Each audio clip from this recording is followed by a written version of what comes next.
Hello, everyone. This is Brother Benson, and I'm joined with Brother Miguda this evening. Miguda, habari gani?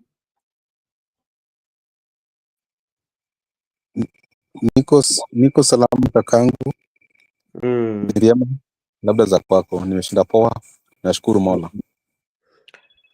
Mi niko salama tu, ni ile hali tu ya kutafuta na vilevile pia kuangalia yale ambao yanatokea nchini, sana sana ukijua kwa saizi watu lakini nasema kwamba naweza sema kwamba watu wote wanaangazia haya, tuseme kwa uchaguzi ambazo zinakuja, um, Mbere,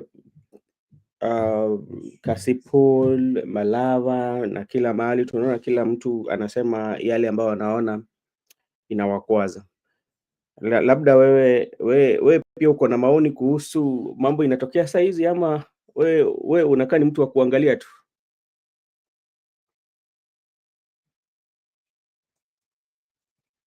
Ningependa kusema tu mpaka sasa hivi mimi kazi yangu tu kupatia macho kazi ili niweze kutazama yale yanayotokelezea kila mahali kwa sasa tu hivi. Okay. Asante sana. Niko tu na habari fupi labda ambayo tunaweza soma tu kwa saizi. Zile tu naweza sema kwamba ni muhimu. Babu Owino visits Kang'oka Jaramogi to pay last respect to the Right Honorable Raila Odinga's grave. That's Babu was there. Again, kuna malalamishi pia hapa tunatoka kutoka Tanzania. Tanzania is currently preventing wild beasts from crossing into Kenya after claiming Kenyans were responsible for the deadly protest. Hey. Haya, hizo ni ziko Mwengi Mutuse car is on flame. I don't know what happened. This is very critical one. Youth leader, this is now verified update, and youth leader is stable. Youth leader in stable condition after Germany doctors took control yesterday at midnight. We are relieved to share that the youth leader, who was recently in critical condition, has been successfully treated in Germany.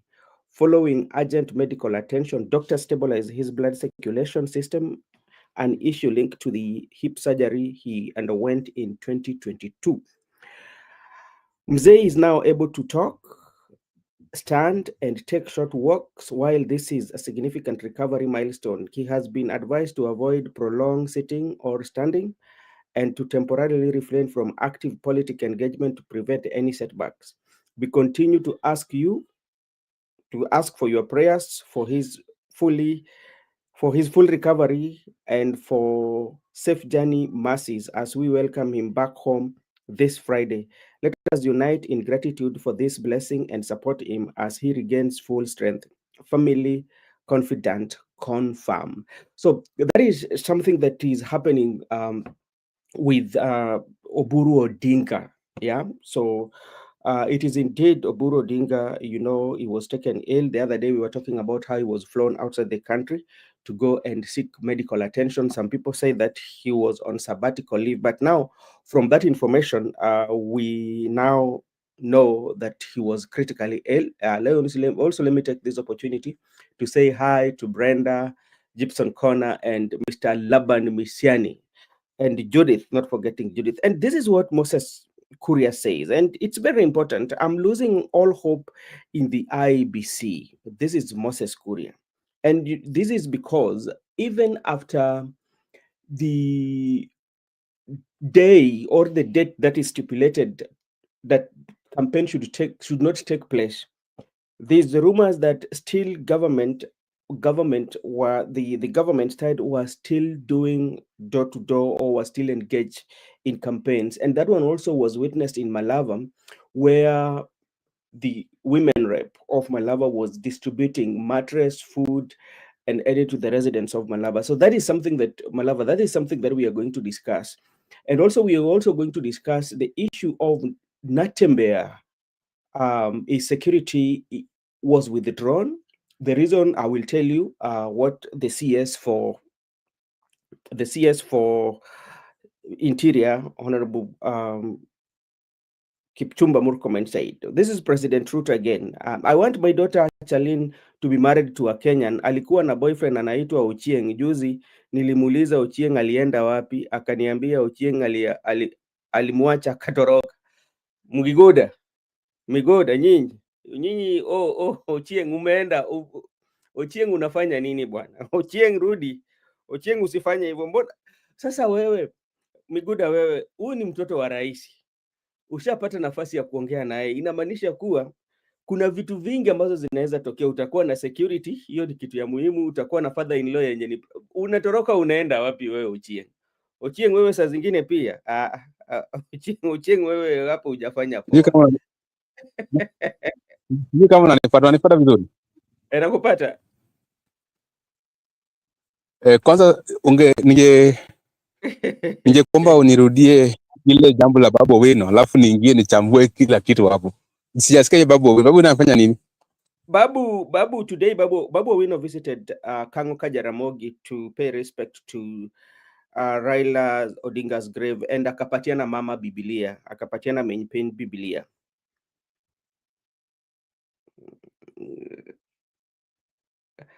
Hiyo utaongele. Okay. Can you allow me to say something? Okay, go ahead. Can I say something? Yes. Have you heard that? Have you heard that meme? Umesikia nini? I would like to say that if you look at the question you have asked me, even concerning the issue of first, let me talk about the issue of Oburu, then to Charlene. When the public were informed and the public were aware that actually Oburu Odinga was taken ill, and even you had people.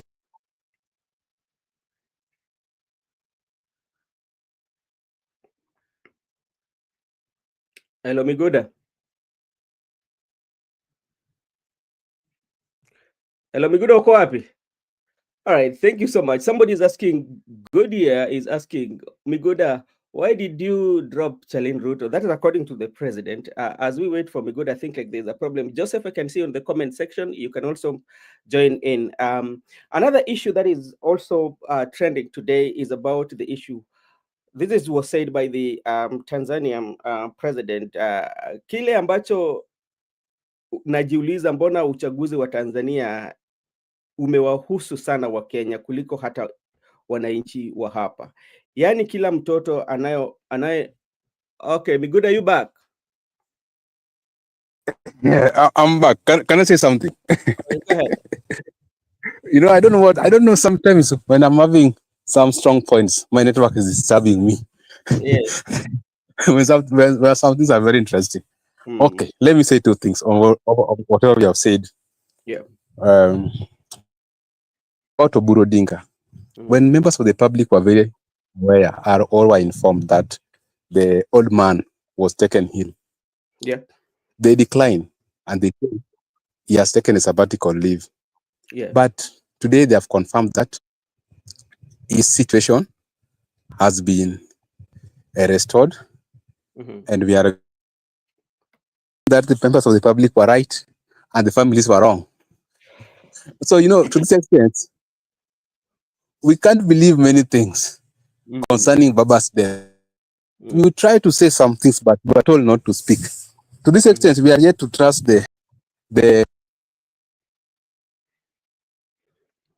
All right. There's a problem with your network. Maybe you can fix it so that we can. Okay. As Miguda is still fixing his network or his. I tend to agree, especially when we talk about the health of the party leader of ODM, Oburu Odinga. I think something that maybe they did not oversee, or something that they did not looked into, especially when they were giving Oburu priority to become a party leader, especially in our politics in Kenya. politics is in Kenya is usually quite much active. From the day you cast your vote, immediately the president is announced or is declared the winner. The following day, the politics starts. And if you look at the age of Oburu, and the kind of active politics that is happening in Kenya, it's quite much tiresome. Remember, flying each and every time. Immediately he Hey, was, yes, me good. hey, I don't know today. Today they have caught me. Today they have come back to me. Today it's like the needs have gotten up with me. Are But you working or you are stationed in one place? region. No, Are you working I'm or I'm you not are? working. I'm standing. Oh, okay. I don't know why your internet is um I'm just. I'm. I'm still. I'm on my usual. I don't know today because they are in my region, so maybe they might disconnect many things here. So I just wanted yeah, to say that concerning the issue of Oburu Odinga, yeah. we were right as citizens, but family was trying to mislead the public. This issue of mislead the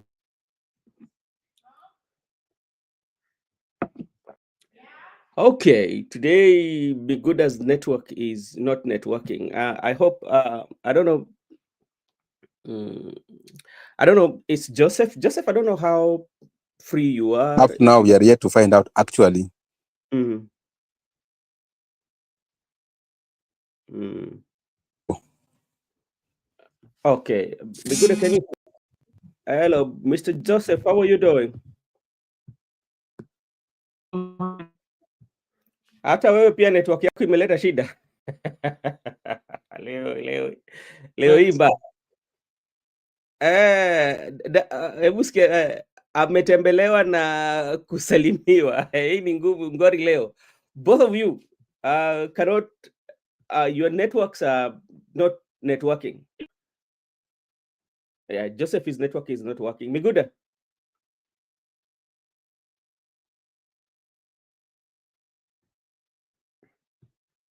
Okay, thank you so much. As we wait for Miguda to come in, I don't know what's happening with their network today.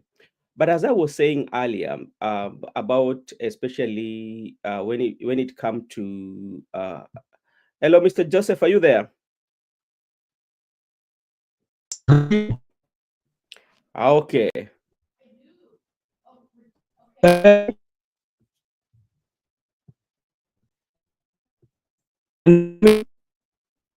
Hello. Okay, because like Brother Benson, can you use the normal screen, please? I think this is something new with StreamYard, but I'll fix it because like when I set the studio today, I saw that I can see myself in two screens. One is vertical, the other one is landscape.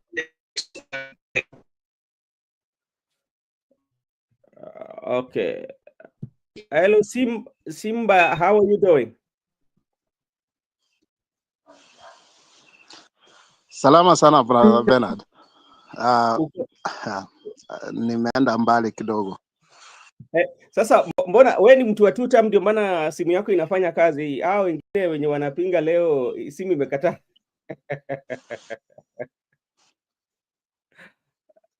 Hello.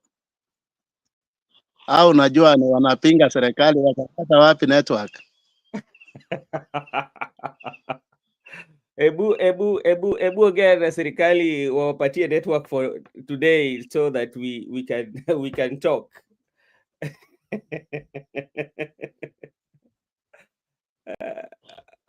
Au tutaongea na wao baada ya by election, baada ya matokeo kupatikana. Sasa hizi wakule kiburi yao. Sasa hebu sasa nikuulize kakangu, tunaona kwamba habari ambayo imetokea sasa, tunaona kwamba um, the leader of ODM party, Oburu, NL, and now at least is now stable. And you remember when this, Mr. Joseph? No, we cannot still hear you.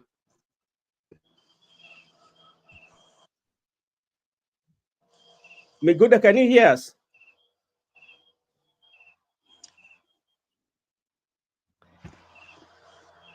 Miguda, can you hear us? Yeah, I can hear you people. Heard me. I can Okay. hear you. I can All hear right. you. I was All in right. the bay waiting. I was in the bay waiting. I've sorted it out. Okay. Okay. Thank you so much.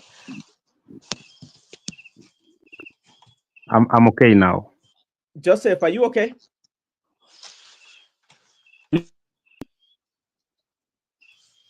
Joseph. Haya, hebu bado unda kidogo Joseph, bado yako iko. Sasa Simba, wacha nikuulize. We want to talk about IEBC with what is happening, especially even after the campaign periods were over. We still see, especially campaigns are still going on. Can we have faith in IEBC?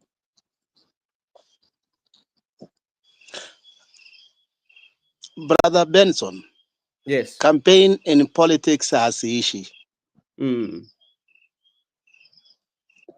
inaendelea mpaka kesho. After elections inaisha saa kesho, hapo ndio campaign inaishia, baada ya kujua mwenye ameshinda ni nani. Na mbona Yes, wanasema kwa sababu wale watu wenye wanapiga kura, majority of them hawana their decision. Unapata mtu wakati unaenda kwa station anakuuliza we unaona tunapigia nani? So hiyo si campaign. Na ni kila mahali.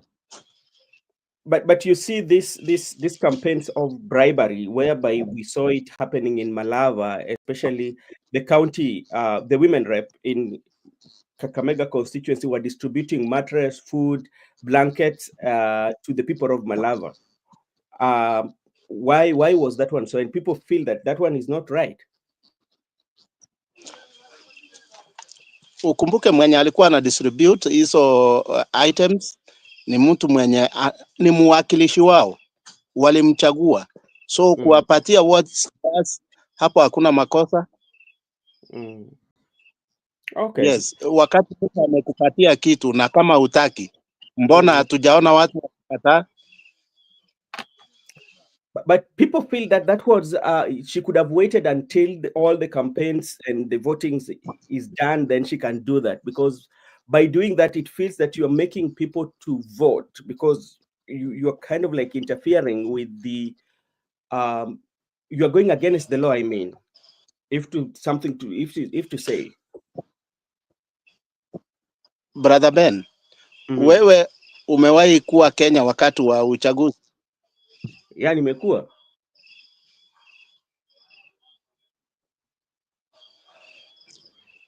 Sheria zimetungwa, lakini zimetungwa tu kwa ofisi. Hata wale officials wengi ndio kwanza ndio huwa wanahusika sana. So mimi sioni kama kuna shida yoyote, kwa sababu ni njia yetu ya siasa zetu. Okay, sawa. Yeah. Okay, sawa. Ebu wewe tulia, ni jaribu kama ndugu zangu wamepata nafasi sasa. Joseph, can you hear me, brother? Yes, can you hear me? Yes. Let me also Miguda. They think they can hack me bwana. Simwambie labda ni serikali hainiwezi bwana. Tunaingia na helmet. Walikuwa nadhania tu tutaingia na helmet. What is he iko na helmet? Miguda, what about you, Miguda? I'm okay. I'm back. I can hear you clearly. Okay. We have taken a different route. Okay. Thank you so much. And at least now you are okay. There's so much that is happening.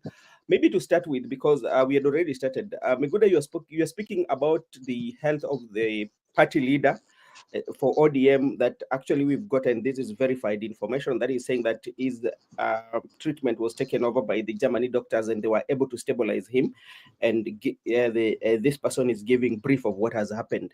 And in the public domain, we were told that there was he went for sabbatical leave. That was what we are getting, that he went to sabbatical leave in Dubai, and now we find ourselves in Germany. You were saying something about it. Okay, I will say something because the party leader is a public figure. Yeah. His health is of concern to the public. Vis-a-vis the health of Raila Odinga was concerned to the public, and that's why we are saying somebody somewhere messes Baba's health. That is why we had that crisis anyway. But Oburu Odinga, you understand that he was flown to Germany. Then he has been well since there are some action the doctors have taken. That's my opinion. That whenever there is a problem and you're a public figure, the members of the public need to understand what's going on, and it is very important because even if that person belongs to the private family, but also it's a servant of the public, there's nothing wrong by him disclosing his health status. Many public servants have been disclosed their health status. I just wanted to conclude by the issue of Ochieng. You know, Ochieng, Ochieng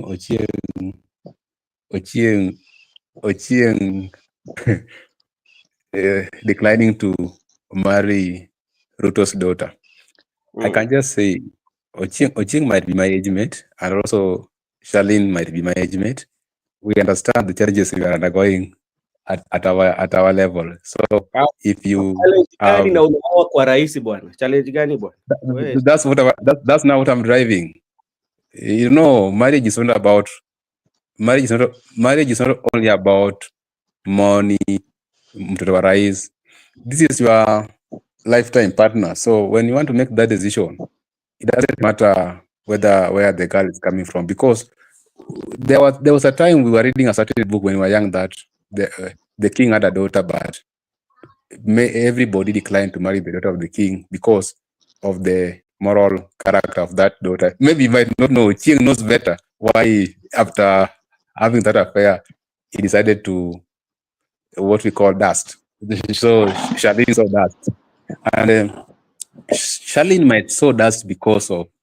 I don't want to delve deep in their affairs, but I just want to say, because the president has pointed out, Ochieng understand better what the woman he wanted. Maybe it doesn't end that you can be given everything, but also we are being taught as a Christian that it's better to it's better to be humble in a peaceful relationship than to have bodyguards and money in a cruel relationship. So I think that is a personal decision. And therefore, if Ochieng decided to decline the proposal from the president and the daughter, that is something that is personal, and the president just want to, maybe one day we are also praying for Charlene, that one day you'll get a very good husband of our choice, and things will just work out for you, because you were taught that there are two things in this life that you don't need to hurry, that love and death will just find you. You don't need to hurry. That love will just find you along the way, and don't need to hurry. Don't even commit suicide. Definitely just die when your time comes. So I think that's personal decision, and let it not be profiled that all Ochiengs. All right. Thank you so much, Mr. Biguda, for that. Joseph, how are you doing, sir?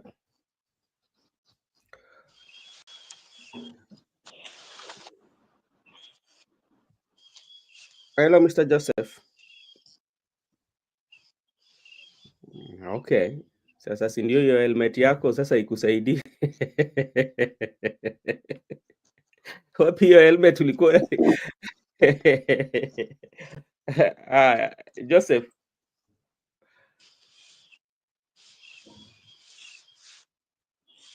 Sasa ulikuwa umevaa helmet na sasa hata umeshindwa kuongea. Okay, thank you so much. Joseph, can you hear me please?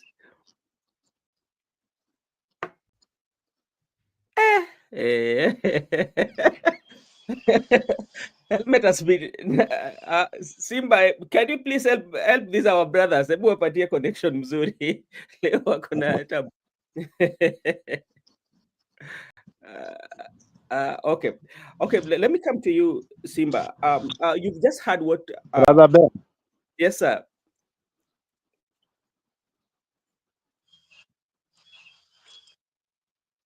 I can hear you. Go ahead.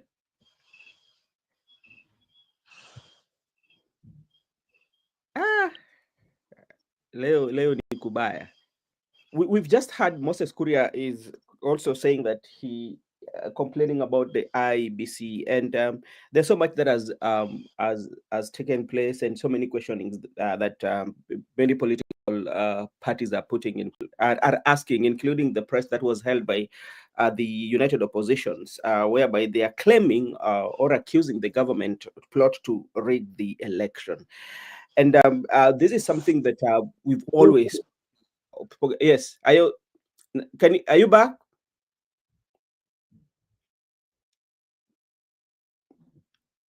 So everybody is not responding. Migoda.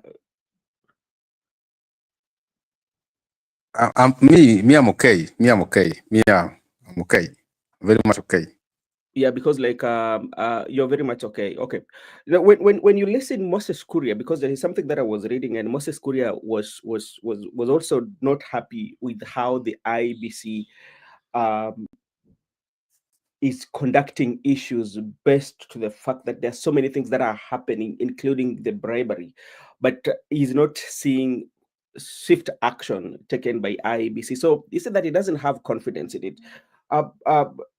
Do you feel the sentiments of Moses Kuria are of great concern to the country and even to you, who is following up on this by elections? Yeah, I just want to say that Moses Kuria's sentiments are of a great concern to the public, and they are very factual. And just like I told yesterday, that tomorrow's elections are going to be rigged, and we know when we saw them today, we know what they did to us previously. When you heard the Interior CS speaking that go to polling station, cast your vote and go home, we know why they are telling people to go home. And also when you heard them telling that if you see police officer around, that police officer is there to safeguard you, we know. And when they say that no gun will be transported from different parts of the country, we know. Because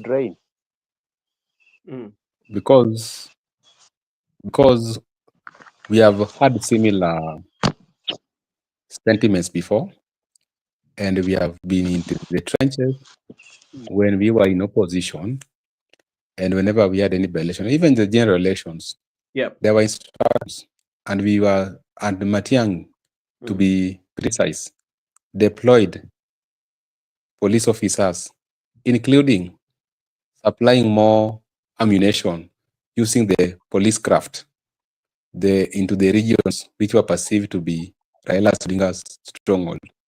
And let me tell you, the people who have not experienced what is going to happen tomorrow might think it's a joke.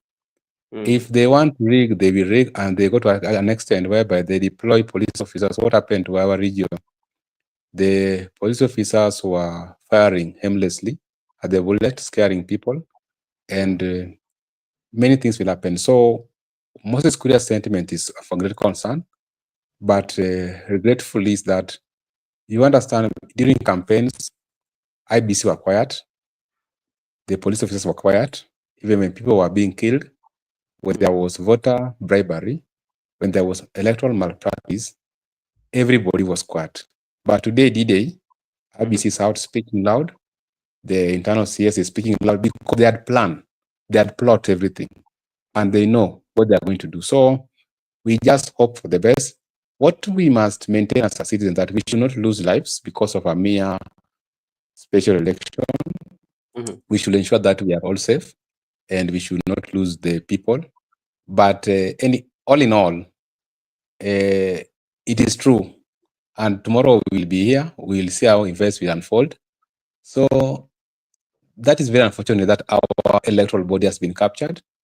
IBC has been compromised, and they are taking instruction from a certain quarter. Instead, they ought to be impartial, neutral, non-partisan, but that's not the case. They are actually acting on someone's instruction, including our law enforcement officers. So we are aware that this is a trend, even in 2027. But as a people right now, we need to move very swift to ensure that we go to court or we demonstrate and protest against the electoral malpractice, because there's no room whereby a candidate has been cleared who is under investigation. A candidate has been cleared and he has been openly bribing people, even after the closure of the campaign period. You understand that the people are still moving door to door, giving people money, election bribery in the broad daylight. So I can just conclude by saying IBC has been compromised. IBC understand what they are doing. They know very well. And the law enforcement officer who has been deployed also have been given instructions. So we just hope that let us not lose lives. We be safe as we witness how events will unfold. But whatever Moses could have said should be taken with a great concern. It will even affect the general election. So we should move very swiftly. And I'm very happy because it's good. Moses Kuria has now condemned the IEC. Moses Kuria has now come out very clearly and also demonstrate that actually he lacks faith in the electoral body. So I'm very glad. And I'm also glad when I'm seeing people like Matiang'i now coming out condemning the IBC. So I'm happy because it's now a collective responsibility of Kenyan people who are now understanding that it's a great deal for us to have a free, fair electoral body. At the same time, I'm very happy because it's now a collective responsibility for Kenyans to uphold the constitution. This constitution was not promulgated for a certain region to uphold, protect, and defend it. This constitution was promulgated for the entire country to uphold, defend, and protect it. So when I'm hearing characters like Kuria, Matiang'i, I'm very glad now all of us, holistically, we are protecting, defending, and upholding the constitution. And that's the way to go. And all of us should demonstrate, because if we don't talk, things are not going to be good. All right. Thank you so much. Joseph, how are you doing, sir? Sorry. I went to fight with these guys. You know they are disturbing me too much. Wananisumbua sana bwana. Helmet ilikuwa imepigwa ikapasuka, ukaenda kununua. Imebidi niitishe truthful man nijue ni nini kinaendelea bwana. Helmet like that one ukipiga ikashagwa. Nimevalia ile ya Narok. Oh yeah, hiyo ya Narok. Okay. There's quite a lot that is taking place, especially barely 48 hours after, despite the 48 hours rule, you still find that the UDA campaign rallies in Bere North continues, especially in earnest. That's according to Moses Kuria, and he has given a photo of the same, whereby guys are lined up and they are getting money, and this is going against the rule of law. Now, when you look at this and look at the results that are going to come tomorrow, if people are voting, let's say tomorrow, where they are voting, and it happened that the UDA candidate wins, what will people say? And with what Brother Danny is saying, that there is getting hotter, and I can see court nullification on the election soon after by election. What is your take on those? Thank you. Today I have so much things to talk about, because today so many things have happened, Brother Benson. Yeah. I don't know if you know what has been happening, or you have been advanced with what has been the happenings of the day. Yeah. But I've seen quite a number of activities that have happened, starting with the one which has come right now in the evening, that UDA has taken 2 seats from the Rift Valley, the ones which were not contested. So they have already been announced. Those guys have been announced. They are the winners. So there is no contestation there. So now we get into the to the Thursday. I told you Thursday is coming, and now it is here, because we are only leaving some hours. I think we are about how many hours? 2 hours or 3 hours? 2 hours tops to Thursday. And the revelations that have been coming in through from all the sides, you're hearing from the opposition side and from this other side, it is very damning serious. It can affect even the fabric of Kenya as a country, because the instance where you hear politicians have been taken off their security, and they have been lenders that they can only what even shocked me further is that saying that the security people or the security team was involved in irregular things and they are going to be dismissed from the force. That one even got me shocked because the camera showed what happened in Malava. So that is what Wilcomen has been saying, that he's going to dismiss those police officers. So so many happenings have been happening. So many happenings have done in the past 3 hours. There is the one even for the one you're talking about, Moses Kuri, you're talking about the IEBC. Yeah. IEBC has been compromised, Brother Benson. I can just say that. I can tell you that. Because the moment you heard that these guys, the IEBC is even being talked about that they are having stuffed ballot papers. And they have not come even to condemn that or say, no, we don't have stuffed ballot papers. Have you had anybody come to say, even if it is the chairman or the CEO of the IEBC talking about that? So we are hearing instances of where ballot papers are being stuffed, and they are saying that before the agents who have been given work by the United Opposition, they have told them that they need to check the ballot before even anything commences tomorrow morning. Okay. So I think tomorrow morning will be a day of behavior of activities, which I'm praying that there will be no chaos, but the way it is looking, Brother Benson, inakaa kama tu itakuwa chaos, because you cannot know who the goonism is being deployed from. Siri Barire is saying that the goons are coming from the United Opposition. The United Opposition is saying the goons are coming from the government, and they're being sponsored by the government. So we never know the clear picture of what is truly happening. And it's the same thing happening in Malava and Kabuchai. There has been so much tension in this constituencies because of these by-elections. But what I know, tomorrow we'll see so many irregular practices that we are going to happen. Because you can only hear IBC saying that we are prepared, but how prepared are they? They've not shown us the willingness of them getting prepared for this by-election. You know, even I've been shocked that they are saying in one police station they'll put 2 police officers. What if the residents, they say no, this election county ni kona malpractice? Si watapita nao officers wawili na hakuna kitu watafanya. But I'm hearing they are saying that they have backup. You know, today I saw a military vehicle going to Embu. And I think it reached, sijui kama Bwana Dan ameangalia hiyo gari ya military kama ilifika. I've been seeing going to Embu. And it has been even tension, Brother Benson. If you have ever traveled to Embu, you will see even the entrance of Embu, where people always enter in the county of Embu. Today they were checking everything. So, and the real issue will be, you know, where the chaos will come out, Brother Benson? Yep. The election day tomorrow morning can be very cool and calm and rigid. Yep. But you see, when the voting starts, that is where the hell will break loose, because they have said, the United Opposition have said is a must people to be there to check on their votes, watu wasiibe votes. And then the government has said, ukipiga kura, nenda nyumbani. So we'll see what will happen. But I am telling you that one is where it is going to bring all the problems.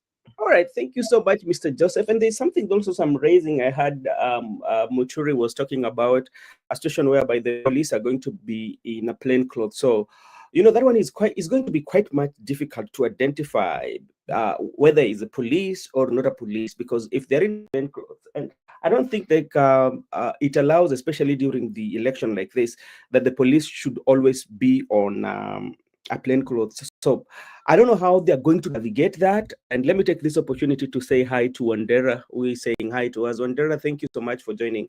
Miguda, in a situation whereby the law enforcement officers are going to be in a plain clothes, how will it be quite much easier, especially for even voters to identify that this is a police officer and this is not a police officer? You know, how or even like the oppositions, how will they know?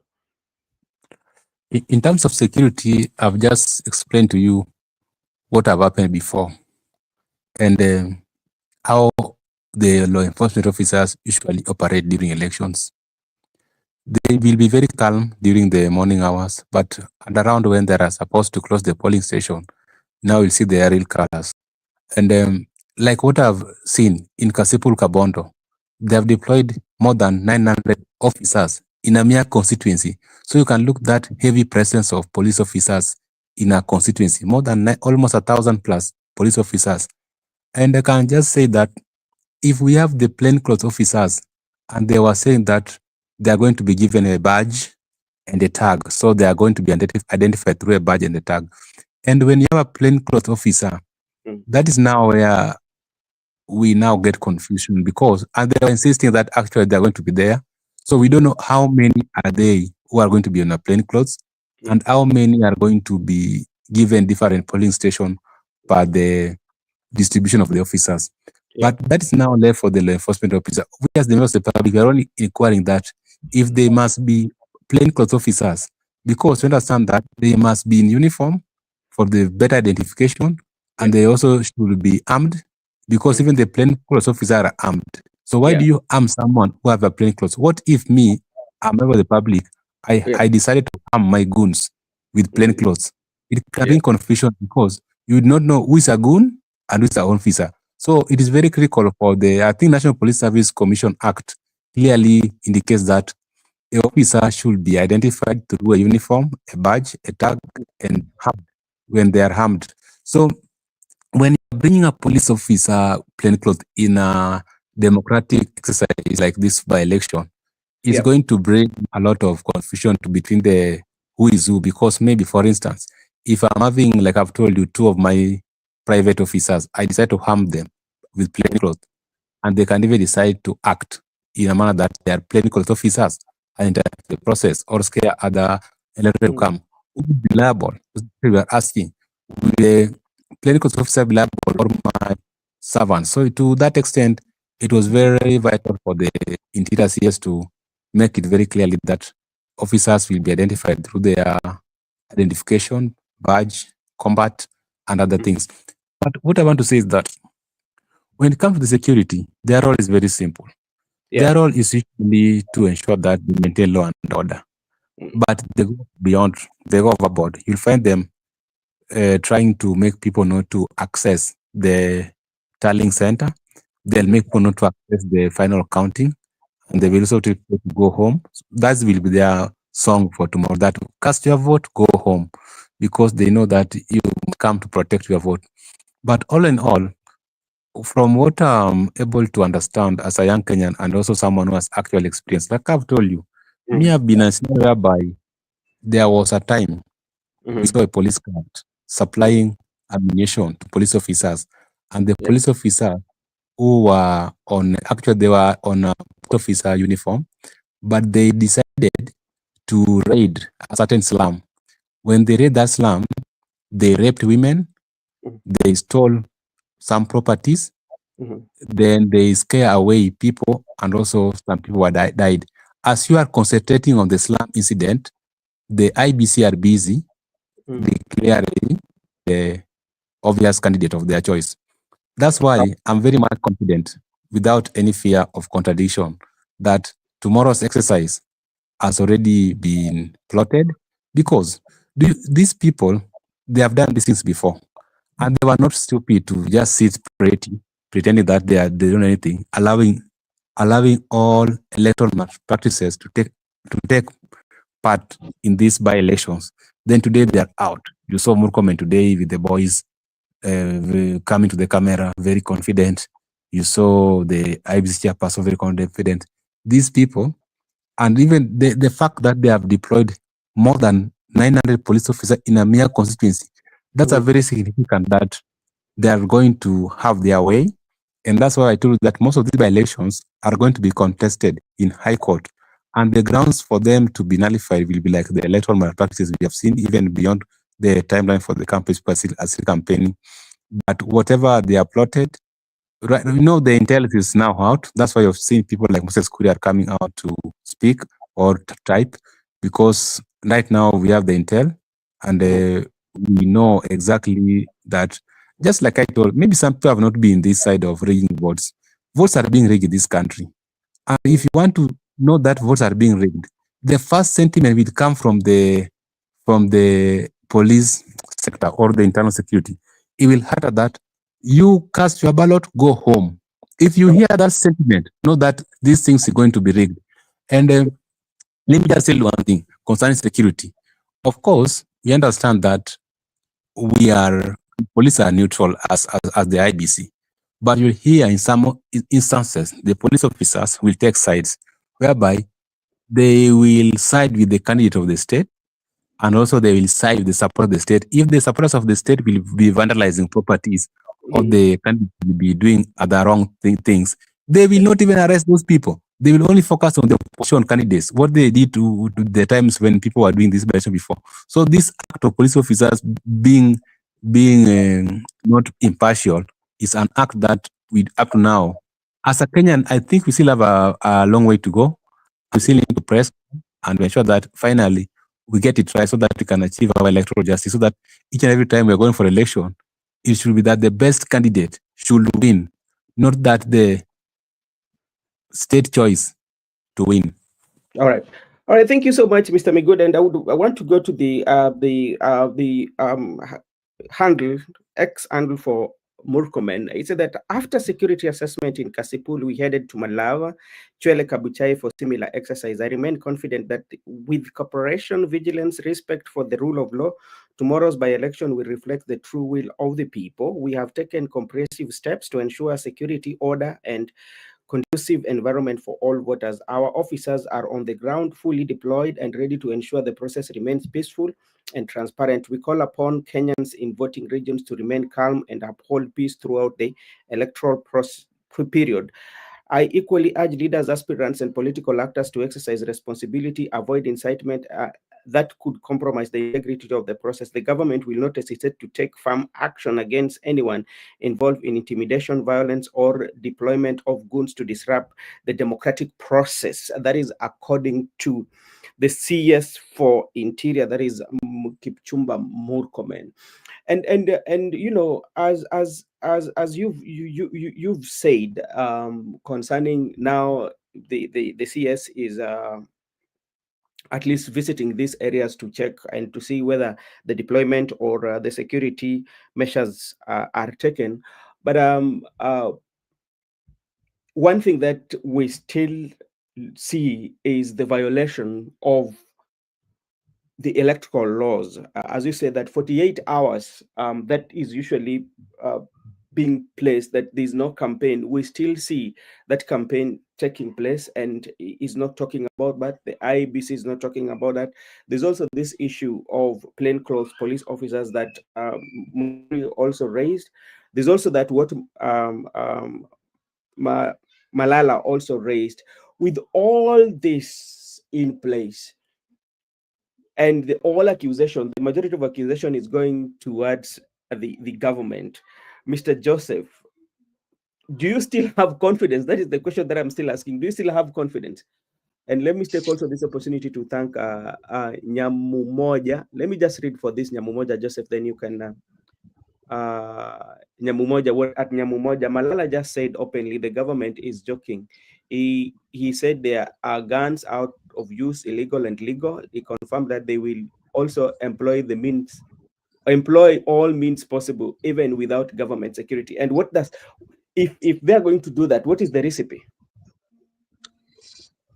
Okay, thank you. I want to first start with differing from Migudai and telling there is no police who is neutral. Police, they always act upon the orders given by their boss, and we know their boss where he leans. You know, the person who is always giving the commands to the boss. Initially, we were supposed to have an independent national police service, but the police service we have even is worse than the one which was there before. It is button controlled by the government, like like toys, so they can just press them the way they want. So there is no security officers who are there to give security to everybody. They are there because the government has called them to be there, and they are there so that the government can be able to use them, so that they can be able to go to do the things that they want to do. So I don't trust any police officer will be there to guard anybody. They are just there to put the interest of the state. And then to come to IEBC, Brother Benson, I don't trust anything that they are going to do. I don't trust anything, because the moment that you saw these guys, today morning I was listening to a conversation by Wakili Willis Otieno. I don't know if he's senior counsel. I was listening to him today in the morning, senior counsel Willis Otieno. And he was talking about how Kenyans don't know about their elections. They know nothing about their elections. To start with, we don't know even that the vote ends at the constituency level. We don't even know that. It ends in the constituency level, that it needs somebody to go to the High Court to seek orders that the vote to be ending in the county constituency level. In the minor Kiai Nini that he brought about IEBC, and the things that he had brought, the recommendation that he had brought, he had brought a recommendation that all vote should end in the constituency, and all votes, even the presidential level, all of them should end in the constituency. And in the constitution, it says that the only returning officer in these elections are the ones who are in the constituency. The other one, who is called a chairman, the chairman of IEBC, is nothing more than a chairman. His work is just to read what has been brought to him, and what has been brought to him should be counted in the constituency level, and he's already finished. His work is just to compile. And when he's compiling, even people can be having a very easy task to vote and know who is leading in these elections. So I'm thinking of a scenario where we have tomorrow a place like Mbeere North, where we have 4 polling stations. I think there are 4 or there are 5. I don't remember how many polling stations they have. But those polling stations, they all have presiding officers. But after that, you hear that they are saying there is going to be a national tallying center in Siakago. So how do you interpret that tallying center in Siakago? Does it not seem like the same tallying center like the national tallying center in Bomas? It feels the same cooked things. And IEBC is doing this remedy. Every time they don't want to remedy what is ailing us. The problem with our election is not that because that we have bad electoral laws. It is because we don't follow the elections as they are supposed to be done in the Constitution of Kenya. The Constitution of Kenya stipulates very well how elections are supposed to be done. But the same IEBC are the ones who are taking people who are taking them to court. They are going to appeal that they are supposed to be involved in all this election. I saw Akina Marjan and the other team, and they have been told they are going to still to be there. What are they doing there? If they were supposed to check out the material, if they are verifiable and they reach, they're supposed to get out of there. They are not supposed to be in those by-elections by now. The by-election is supposed to be headed by the returning officer. Their work even is not right now. We have very simple means to send the forms if they need the forms. No need to take them by car. I don't know, by wanapeleka na lori ama wanapeleka nani to Nairobi. There is very simple means. You can just fax it to the and when you could listen to senior counsel Willis, I learned that I don't know about our election laws. And that is the major issue that is happening in our country. And that one is what is ailing us. And it is ailing the thing called IEBC. That's why people are calling it a monster, because it is a monster who does not understand that they are supposed to give us credible elections. And it's not that they are supposed, there is a must they give us credible elections. We are the ones who pay them. We are paying them every single day, every single month, every single year.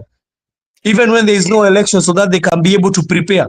Then they come and tell us, brother, they cannot be able to prepare for a by-election. So what about the general election, which is going to come in 2027? What are they going to tell us about if they have not prepared for a single by-election? So to answer you about Murkomen, there is nothing I can believe that is coming from this government, same as Murkomen. When he first said that that Gachagua, they were trying to prevent the war, we could see clearly there was goons who were sent and they wanted to harm Gachagua. What was the tear gas for? All of it and the shooting. When you hear this guy talking, sometimes it's very funny.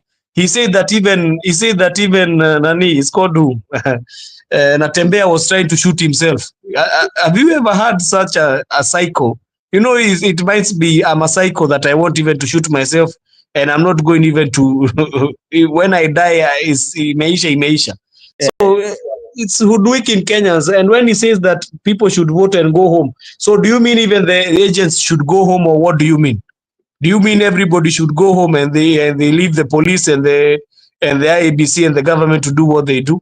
And this one is going to be a war tomorrow. If they are going to they are taking the war to Mbere and to the other constituencies, and it is going to be war tomorrow. Because those people, I heard even Gachagua telling the news reporters, kesho mjitayarishe mvae viatu za raba juu haitakuwa rahisi. So I'm also advising people who are going to go wavae viatu za raba kwa sababu and I don't think Embu kesho hata Fadhadana kwa hapo sidhani kutakalika. Embu akutakalika kesho jioni. Itakuwa it is running battles because Mbere where it is not very far from where Embu is town. Is si mbali vile. It's just some kilometers but si mbali. So IEBC should just do the right thing, because if they don't do the right thing right now, brother Benson, even maybe those commissioners might it is going to be chaos because we still have 2 more years or 1.5 years. So what are they going to be doing if they cannot deliver even credible by-elections? It will be a problem. It will be a problem in this country.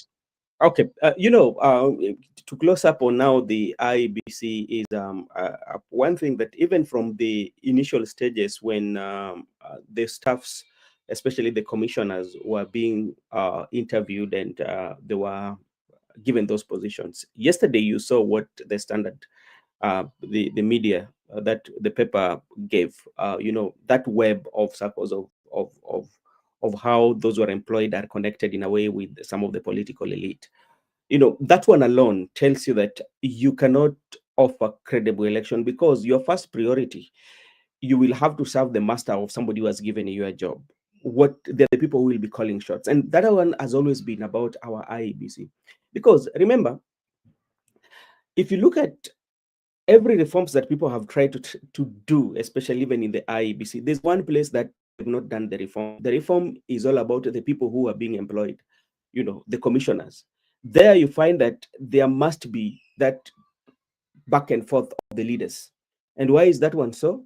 It's because they want somebody who is going to be there to take care of their interest.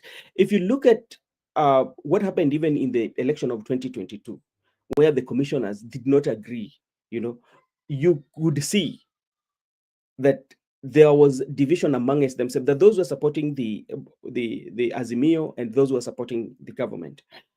And those who are supporting Azimio said that the results that were announced were not true finding of the people. And now you ask yourself, what about as a voter? Because your vote counts, and somebody who should be in charge of that, you're about to make sure that it counts, is the IEBC. So what about that lady or that woman, or old lady in Garissa, or in Turkana, or in those remote part areas of Kenya who have gone to vote, and then their votes are not taken care of? Do you still look at, okay, your masters just, you have to do that? So that is something that is going to happen, and I don't think it's going to end soon. Remember, even in this, there's so many questions that have been asked about the candidate, especially for UDA.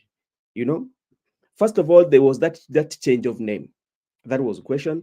Then there's also this issue of corruption allegation that he has, including the ACC, the Anti-Corruption Commission wrote a letter to the IEBC telling them that here is a red flag, but still they go ahead to clear him. And they were saying, I quote, they were saying that there was that call from above. There was some source of power from above.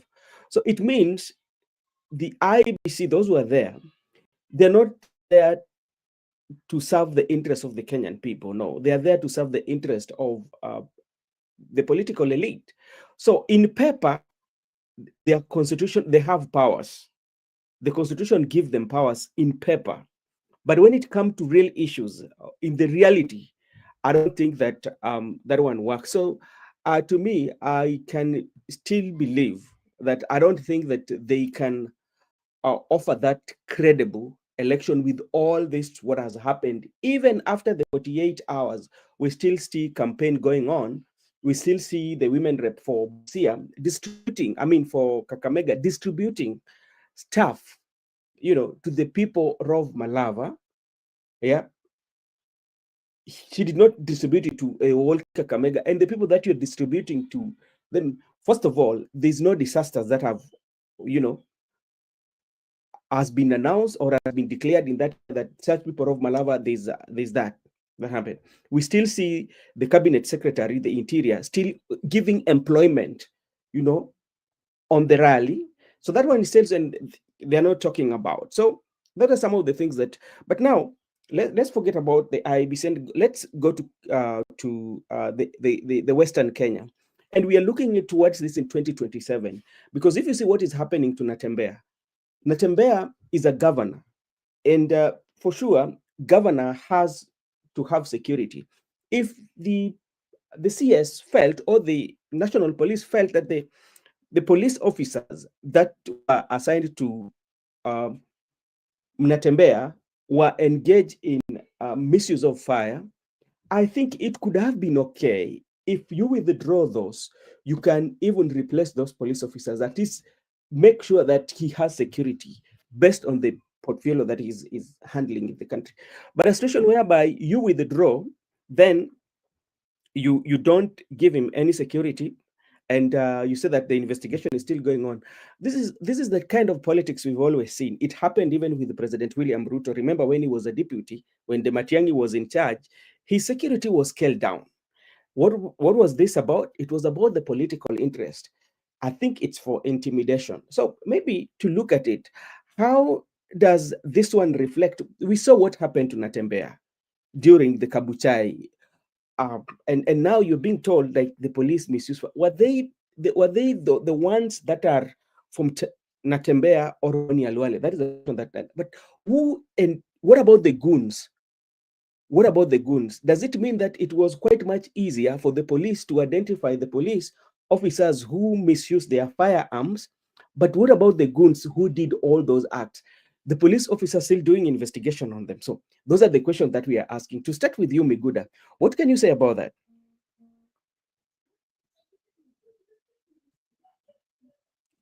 Okay. I can just say today also we receive a news that the security of Trans Nzoia governor has been withdrawn, and also the security of the Boni Alwale Senate has been withdrawn.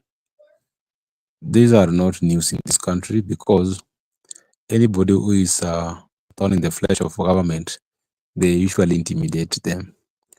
But we understand that before you make a decision that you want to fight for the people, you must be ready for anything. So I'm glad that even if the security has been withdrawn, the two gentlemen have already decided that come what may, they must defend the popular will of the people. That's a very good move, because anytime we are going to war, we must be ready.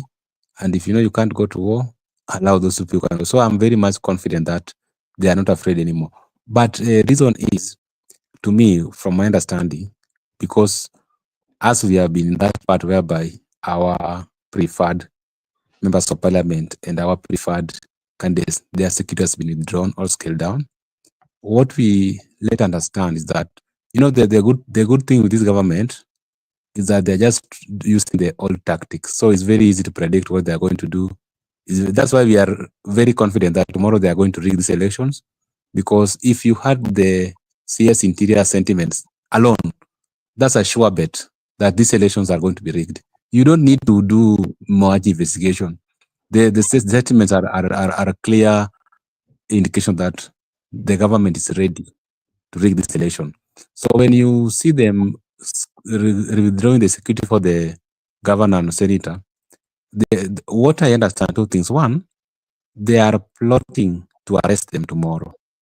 So maybe they have tried to engage the securities, but the securities have declined to cooperate. Yeah. because you had what Mukame said that we have not only withdrawn them, but we are going to take action to them, and if we find anything contrary to our standing orders of the police officers, we are going to fire them. Those are threats. They are telling the officers because the officers are used to comply. Now, because they were supposed to deliver Natembeya and Alubale, but they never delivered them, so they are not cooperating. So they are likely to arrest them tomorrow if they can get them, or they are likely to use civilians to attack them. So you are saying that they were supposed to arrest Natembeya and did I not hear you well? Yeah, they were supposed to be arrested, but their officers declined to comply. Now they have to withdraw them.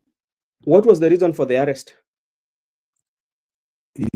Like I've told you before, they can just arrest you to ensure that you are under detention until we conclude our exercise, because they don't have your presence into the election. Who are you talking about? The police officers? I can try to give an information there to Miguda.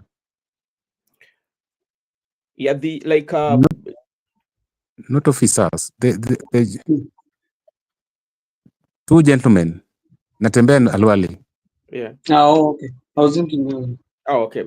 All right. That is something that we will follow. But maybe Joseph, what has really happened to Natembeya and Alwale? It is not something that is very new. We've seen this one with even during the time Raila at one point his security was withdrawn. Provided that you are opposing the government or something happened like what happened in Kabuchai. So will this one change the outcome of the elections, especially if you're looking at Malava and you're looking at Kabuchai? And if their security was withdrawn, what about the opponent that they were? Because this was something that they were not doing by themselves. There was to be an opponent. And what have you done to the opponent? Now that one you need to ask to at Murkomen, because Murkomen only sees one side. I think his mono-eyed. He only sees one side. He does not see the other side. So you'll see him talking about how the United Opposition has been. They need to arrest them. They have been conducting, I don't know, chaos. But you will not see them in the other side saying even the other part condemning. But it's okay. We know it is government, and is a must they do that. Murkomen once came and said that there's a day he came in Bunge, in Senate, when he was a senator, and said that power is transient, and was very angry because that one was happening at his now new president of new boss Ruto. It was happening to him at that time. So I think nguki kwa nguruwe ni chungu. So I think power is transient. They did it they did it in 2021. Uhuru and the team, the police officers at that time, they tried to remove bodyguards for these certain MPs. This is things that have been seen all through. It's just a tired mechanism. There is some things that make you just tired. They are just tired mechanism of somebody who is feeling threatened by a group of people who have come together to say that your leadership is wrong. But let me tell them, you're doing that and you're harming your campaigner, your campaign candidate further. When you seem like you're going to threaten these guys, people just wake up and say, we are tired of your shenanigans and your stupid rhetorics of bringing police officers and removing them and arresting. First, if they arrest these guys tomorrow morning, or they say that night, Karwale said they are saying they arrest him at night today. And they say that they can go to his home. He's direct in his home, or he's in a hotel for, I think his name was Shoita Shitanda. I think he said he's in his hotel, so they can go for him. If there's something they can do wrong to the candidate or to their candidate, is hurting at this time, because people will get angry now and they come and vote in numbers now to teach them a lesson. So let the president know that these old tricks that he's teaching, they are not working. They are not truly working. They are just seems a kick of a dying horse, and it's looking bad on him. He should stop all these shenanigans. Let them go for the campaigns and see if they are. That is what is happening in Uganda. If you see in Uganda, Bobby Wine is having a very hard time. He's being followed by policemen, almost 1,000. So when I look at those things, I remember Rigathi Gachagua being blocked by 1,000, and I wonder, are we becoming now the dictatorial state? Today I heard Pasali saying is better a dictator, benevolent dictator than democracy. I wondered, man, if this is what you have reached to. I don't want to hear that bunge talking anymore. Okay, thank you so much. Miguda, let's say that with all that intimidation maybe that is coming, that maybe the opposition are experiencing, and they end up winning, especially Malava and Bere. What does it one mean for the 2027 general election in terms of how they will, especially the IEBC, will carry out themselves, and even the law enforcement agencies? What does it one mean for them in 2027? With all the intimidation, then they win. And with all the intimidation, when they lose some of these highly contested by-elections?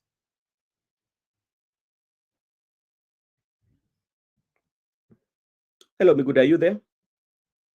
All right, Mikuda is not there. So, Joseph, maybe you look at it in terms of the 2027, because all this what is happening, because like the other day, I told you for once, especially from Bere, leave about Malava, because Malava constituency, it was a natural death that occurred, but Bere was a creation.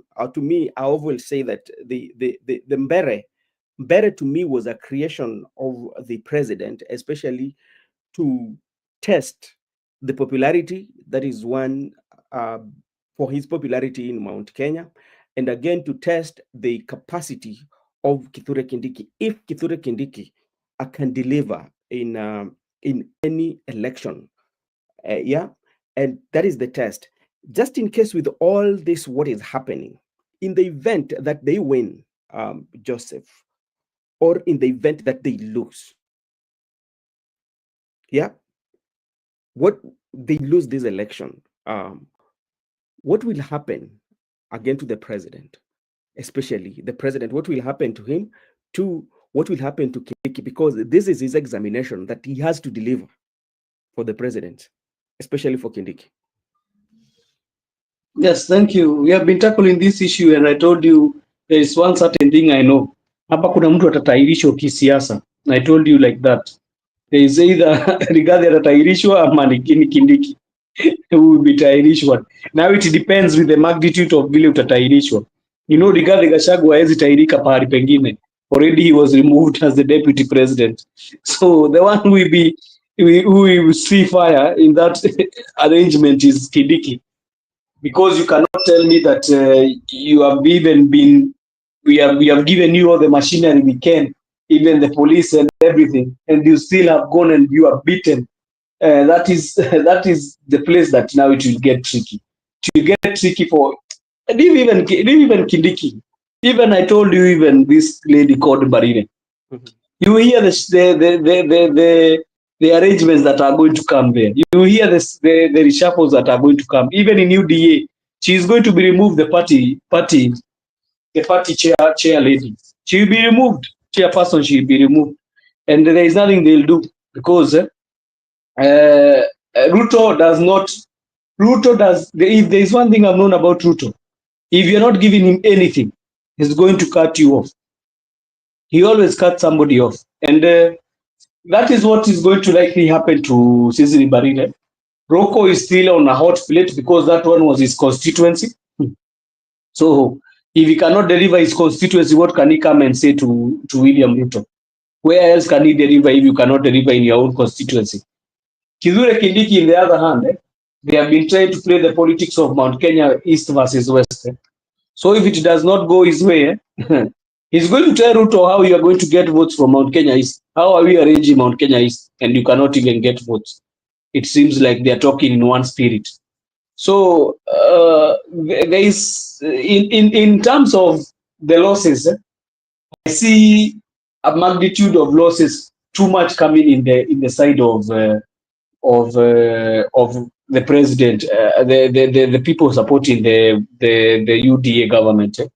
Because Kashago, even if he's won, he can come and say that they use all the machinery and everything, and they did those kind of stuff, and they even try to bully us and steal even the votes. But now we need also to see if he's saying that he's the guy who is in there, and he's the one who is saying that he's the controller or the kingpin. We need to see him step up a bit. If he's going to win that, it's going to show him. It's going to show him as a major force to reckon with in Mount Kenya. And if you had somebody called Gojiri Wagogo, it's not that I like listening to them. You know, when you're going through, you always see these clips or something when they have written. And I saw Gojiri Wagogo saying that kama Gachagua atashinda hiyo kiti ya Mbeere North, hata kusema Karis, na kusema Newton Karish alisema kama Gachagua atashinda hiyo kiti ya Mbeere North, watakaliwa vile hawajaikaliwa. That is what he said. I hope you can look at the comment he made. Alisema watakaliwa vile hawajaikaliwa na wanaomba hata Mungu kwa magoti Gachagua ashinde hiyo election. Ashinde ama ashinde? Akishinda, pole, akishinda akishinda hiyo by election watakaliwa vile hawajaikaliwa. So I think he's on the knees today, and I think he went for a kesha. Akomkesha leo. Okay.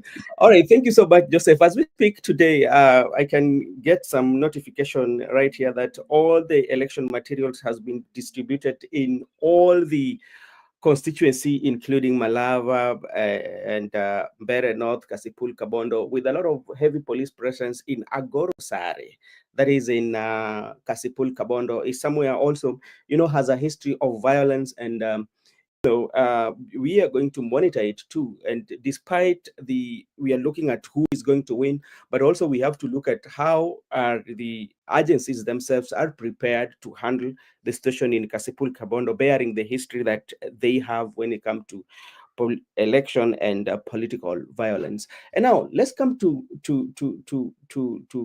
Western Kenya, because there's arithmetic that is taking place here in Western Kenya, especially when you see the growth of Natembeya and the growth of Natembeya coming up with a Dawe movement. And, Western Kenya is one of the rich areas of votes, and the influence of Natembeya also is cutting across that one of Moses Wetangula.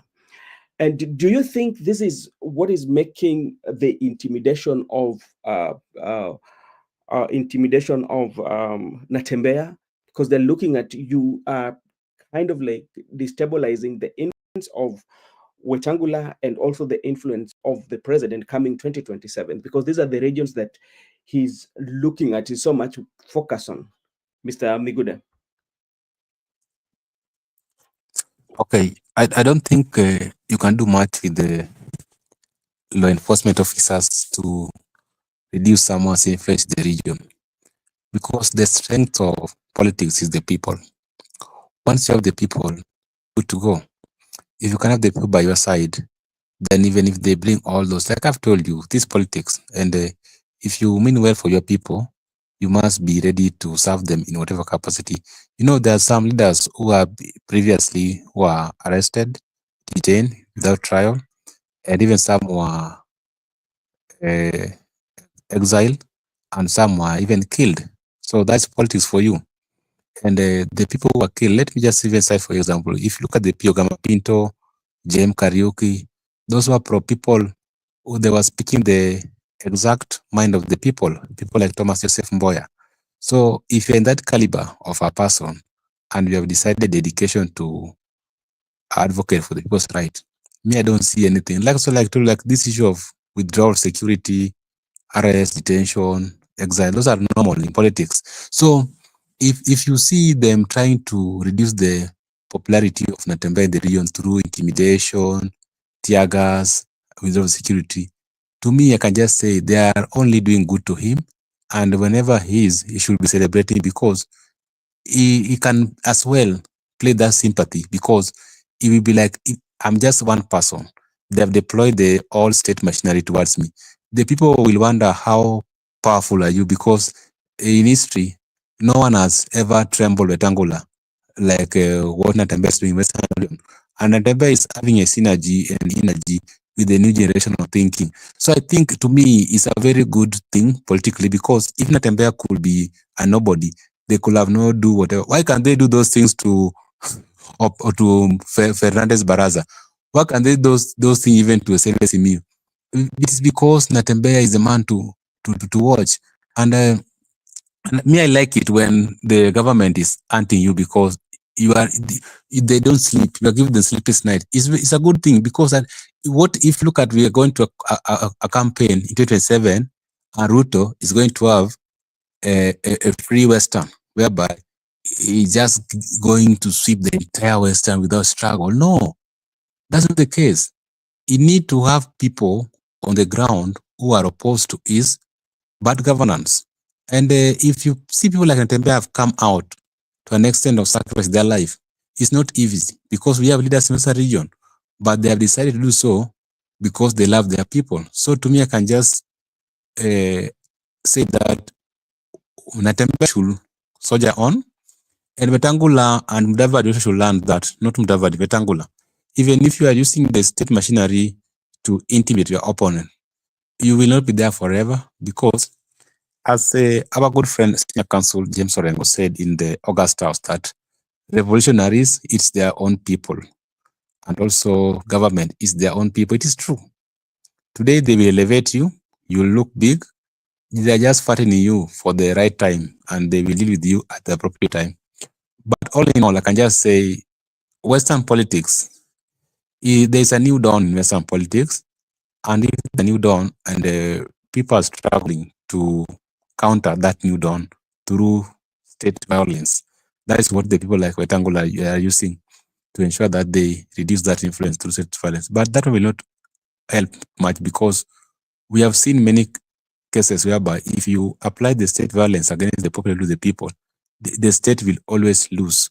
And that's why I told they are still applying all tactics to maneuver through the current and developing politics of the century. And in Western region, to me, I can just say I understand them very well, because most of them right now, they are trying to have what we call self-determination as a people of Western region. They are trying to determine themselves, we, the people of Western region, how can we advocate for our recognition as a people in this country? Because it's like there are some two people taking advantage of our population at the highest table and eating, while the rest of the people are suffering. So why can't we move as a people to determine ourselves? Therefore, we can bring the change in our country, and we can go ahead with like-minded people to ensure that we advocate for the rights of the people of Kenya. Generally, in Western, there's a problem, because even that Western alone, Raila could beat Wetangula and Mudavadi. Raila was an outsider. What about in the absence of Raila? It means that now the people of Western can decide to be there. But anybody who can speak their language or who can advocate for their grievances is the highest bidder. And when you see Natembeya also becoming very tough for people like Wetangula and the state, it's never easy, because we know these people. They will do anything humanly possible to lock you down. It only need some few men like Natembeya to face the state. What Gachagua is doing in Mount Kenya. You know, it's never easy for Gachagua in Mount Kenya. That's why today they're trying to intimidate him. And that's why if you heard him saying that he was advised to wear bulletproof because of anything. And let me tell you, these Gachagua statements and Natembeya statements, they are not light statements. Because these people actually, they can kill you. They can hire people to kill you.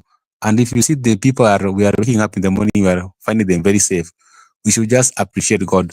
But all in all, Brother Ben, I want to say that change is never easy. Change, you must need struggle. And if some men have come in front trying to assist the people to bring the change, what we need to do as the people, we should support them, because once we are behind them. You know, when we are many as a people, we have the strength, because the state is not that big, because we are more than the police officers. We are more than the military. So if we can focus and support the people who have come so that we can forge on agenda, we can definitely, because there's a joke here going on.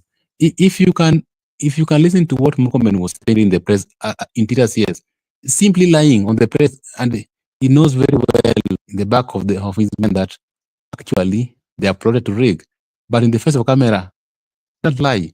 So we don't need to have such people in office. We don't need to have such people as the state officers, because why do you lie to the state? Why do you lie to the public? And even, and we were watching. I was somewhere during the midday. I was in a certain restaurant. We were watching the certain old people. We were like, I was having a Muslim brother and old mzee and a certain young man. They all responded that, hii washaiba, ona vile ameongea. So if the old people can exactly predict what is going to happen tomorrow, what about the younger people? So the Western issue, to me, I can just say that it's time, because a change is as good as a rest, and you cannot dance for the entire lifetime. Just like in the region where I'm coming from, right now, people have mourned. People have also conveyed their heartfelt condolences, and people have been in solidarity with the family. But all in all, people are now seeing freedom, because we are no longer going to be electing those people who have been appointed by somebody. People are going to elect you based on how you relate with the constituents, based on how you relate with the electorate, based on your manifesto, based on your agenda, based on how you are coping with me. But there was a time in our region whereby somebody could just be in the August House for 4 years, then is coming 6 months nomination because Baba Alisema is going to be elected. But if you go to his, even in the Hansard, he has not even uttered a single word into the house. So we are at the same time, we have won, but also the right part of it that finally freedom has come politically. And that's why you have seen people not following such people. Maybe someone is coming and I'm the chairperson. Chairperson of who? The only person we respected and the only person we paid allegiance was Raila Odinga. Once he's gone, everybody must start afresh. And even that's what's going to happen to the Western region. Once Raila is no longer influencing the Western region vote block, people must start afresh, and people must now decide for what we call self-determination. How do you determine yourself as a people? How do you go to the national bargain as a people? Because all in all, you must be united from a certain point. That's when you can go to unite with that nation. Because the future of this country, whether you like it or don't like it, is the coalition. There is no way you can do it single, like a region that we, the Maasai, we are going it alone. No, you must have coalitions going forward. So how do you have coalition? You must unite as a people. So to me, anybody who is delaying the Western dream is my enemy. But anybody who is expeditiously making the Western dream to come reality is my friend. So to me, I support Natembeya and the teams. But there are also some people in Natembeya's team who are also seeing William Ruto at night, but at the daytime they're working with Natembeya. So you should also identify it. All right. Brother Benson. Yes, sir. Before anything else, I want to give you updates. You know, right now we are receiving updates from everywhere. Rigathi Gachagua has just posted that Douglas Makonde, the candidate for DCP in Narok, has just been invaded. His home has just been invaded by goons, and they have stormed and broken the cars. I've seen them right now. I've just seen them because I was, and Kindiki, it's called Gachagua has posted in his official page. That is and Facebook. in Facebook, his official Facebook, he has just posted. But I've just seen some pictures from a media, which is a Kikuyu media. They have just posted that the vehicles have been damaged, and you could see plastic chairs broken, and you could see some tear gases, canisters all around. So I'm telling you, we are in for a rude night. This night will be, I'm telling you, this night will be a very difficult one. You'll be receiving, I think Dana said is an hour ago. I think I have just seen it now. Maybe they were showing the photos now. But it will be a very tough night, the whole of tonight till tomorrow morning. Because I know there is going to be some arrest. I can feel it in my gut. that there's Okay. going to be arrest of even Boni Alwale. Either those Boni Alwale, Natembeya, Malala, I'm feeling.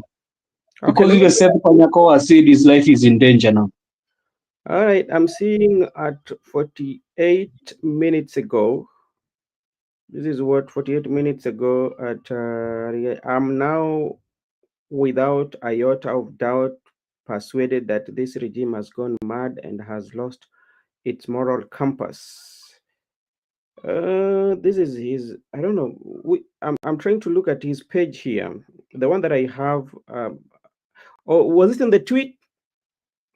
This is in Facebook. His page always has a blue tick. If you want to know the page is verifiable, it always has a like a star with a blue tick.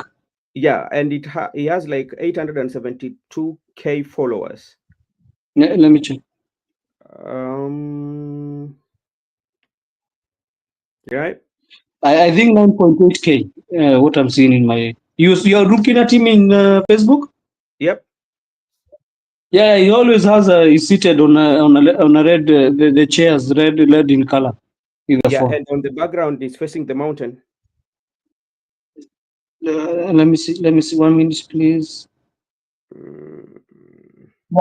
Yeah. You can hear me?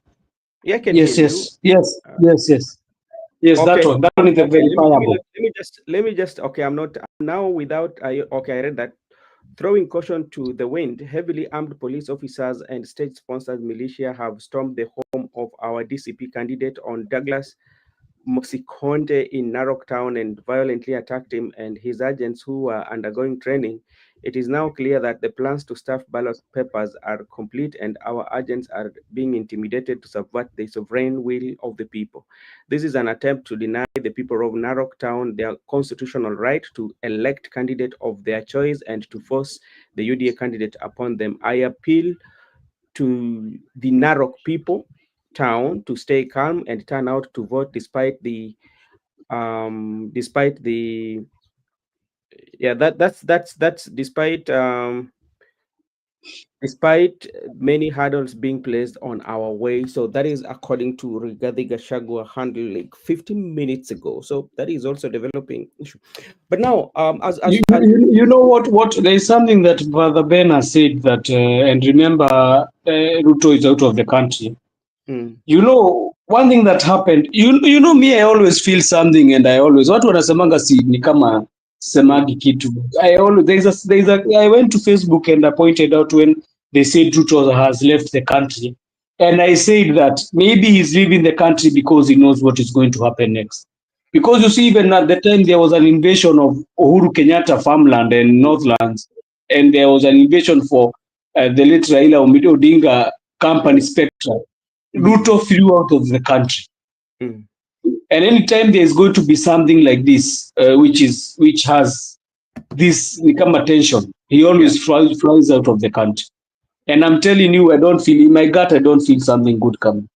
Okay, let me just go to the X space. At least we can get something here. And I also have like somewhere that I usually get the briefings. But a lot is going to go on, and that's why like yesterday. Remember yesterday when we were having this kind of discussion about what is going to happen in this by-election is a rehearsal for 2027, because if by any chance that these by-elections are not going to be handled with a lot of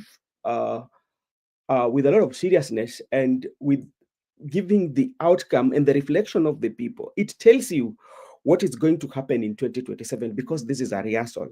And when we were looking at it yesterday, we looked at so many areas. First of all, we look at the security agencies. How are you going to handle this election? How are you going to handle this election? If you handle it well, then you will convince the people that in 2027 it matters of security. Then people are going to be convinced. That is one. Two, it also boils down to the political class. How are you going to handle this election? If you handle this well, and when we are talking about the political class, we're not only talking about the political class that are aligned to the government, we are also talking about the political class that are in the opposition. How are you going to handle yourself? you know, and how are you going to handle yourself, how are you going to do your campaigns, you know, everything that they are going to do is a reflection, is a rehearsal for 2027. Again, it coming to now the referees that are in charge of making sure that the due process is followed, especially during this election.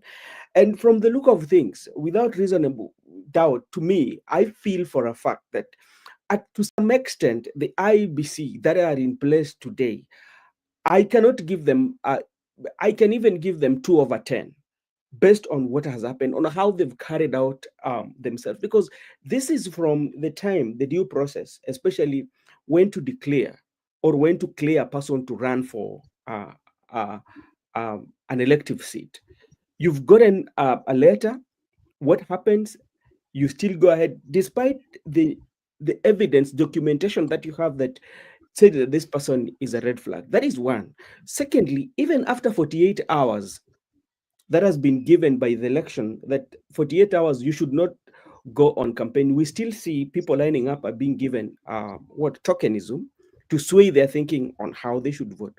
So for that, because like I would expect the IBC to summon, especially those who are doing those activities. The only time we saw that was when the members of Kasipul Kabondo, the Rocco and Boyd Were were charged like 1 million um, for the violence that happened. But that one was not enough, you know. Brother Benson, Yeah. you know, even I think you're becoming very lenient on these guys. You're giving them 2%. The IEBC, you're giving them 2/10. Me, Yeah. I can never give them anything. I think they are 0/10. And Yeah. as we are talking, Seth Panyako house has been raided. So we are going to continue taking updates. Where, But where, where, where is that one at? I Posted received where? from our media, there is a media in Kikuyu, we always receive the news, and that one is credible media. I know if I tell you that. Mhm. It has been Okay, invaded. let me go somewhere here. So I was saying, you are very generous, Brother Benson. You are giving them. I think I'm taking all the time. Miguda is not talking. Very sorry, my brother Miguda. I'm saying giving them a 2 is, it's even you are generous, Brother Benson. I can never give. Maybe you give them a 1 because of bringing the materials for election, and even we don't know if they have been tampered with. So IEBC, this IEBC is even bad than the one which we had for Wafula Chebukati. This one even has become worse because you see they are clearly even defending themselves even before they have started anything. Why do you need to defend yourself even before you have started any work in those offices? Yep. And then one more thing that makes me angry. These guys, they have had how many months? When were they vetted? They were vetted when, Brother Benson, on April or May? I think they were vetted on May is when they entered those offices. Till now, they cannot give us an election which is a very good election in terms of people of the eyes of the people. We have so much cases that are going through. We hear even they are saying that maybe they will be having problems even with the national election in next year. So these guys, are they truly serious when they tell us that they cannot give us free and credible elections? And they have been there in the office for more than four months. So it means if they cannot do a simple by elections, it means for the next general election, they cannot, because they'll only be having around 12 months. They'll be having only 12 months before you enter campaigns. So for me, Brother Benson, you're giving them too much generosity. Me, I think I can give them even not a 1, a half, because of bringing the materials and make sure that kuna watu wanaweza simamia elections but hata hizo elections vile zinaenda kusimamia, we don't know.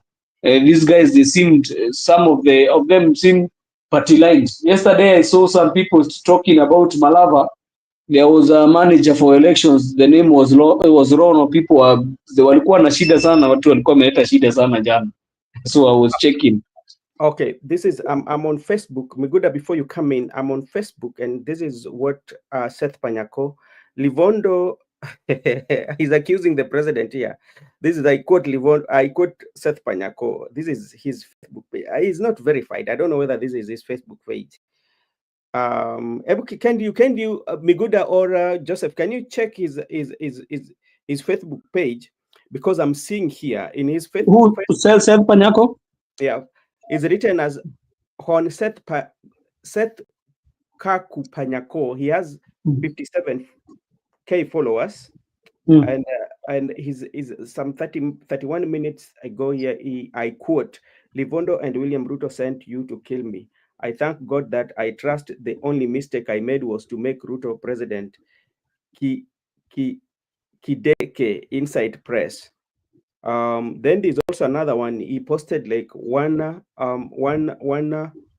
hour ago. Ruto is trying to kill me right now. That is Seth Panyako. I quote him. Livondo at Donhill trying to assassinate me. That is 1 hour ago. Police planning to raid the Downhill Hotel Kiberengu. So those are like 4 hours ago. So he has been posting so much on his social media, and I don't know, just confirm whether this is his page. Walk away from people who put you up. That is his profile page. So there's so much that is going on tomorrow when we wake up. That is Seth Panyako. You can also check with his Facebook page. Honorable Seth Panyako is one of the leaders who are vying for that seat for Malava, Seth Panyako. Just check on his page. He's not verified, but like there are quite a number of things that he has done. Let me just go to Twitter page also. There's so many things that I could read on it. If sometimes you have to verify. Let me go on the tweet. So when you go to Professor TV, Mr. Miguda, this is what the United Opposition candidate in Malava, I quote, this is I think that, yeah, the same thing. So it seems to be that could be the Panyako. So Miguda, when you look at all this is happening and the violence that we are seeing, especially in our election, and this is what we've been experiencing each and every day, anytime we have like election, the violence, and people talk about it, we still have the security officers that are in place, and nothing has really changed. So where are we headed, Mr. Miguda?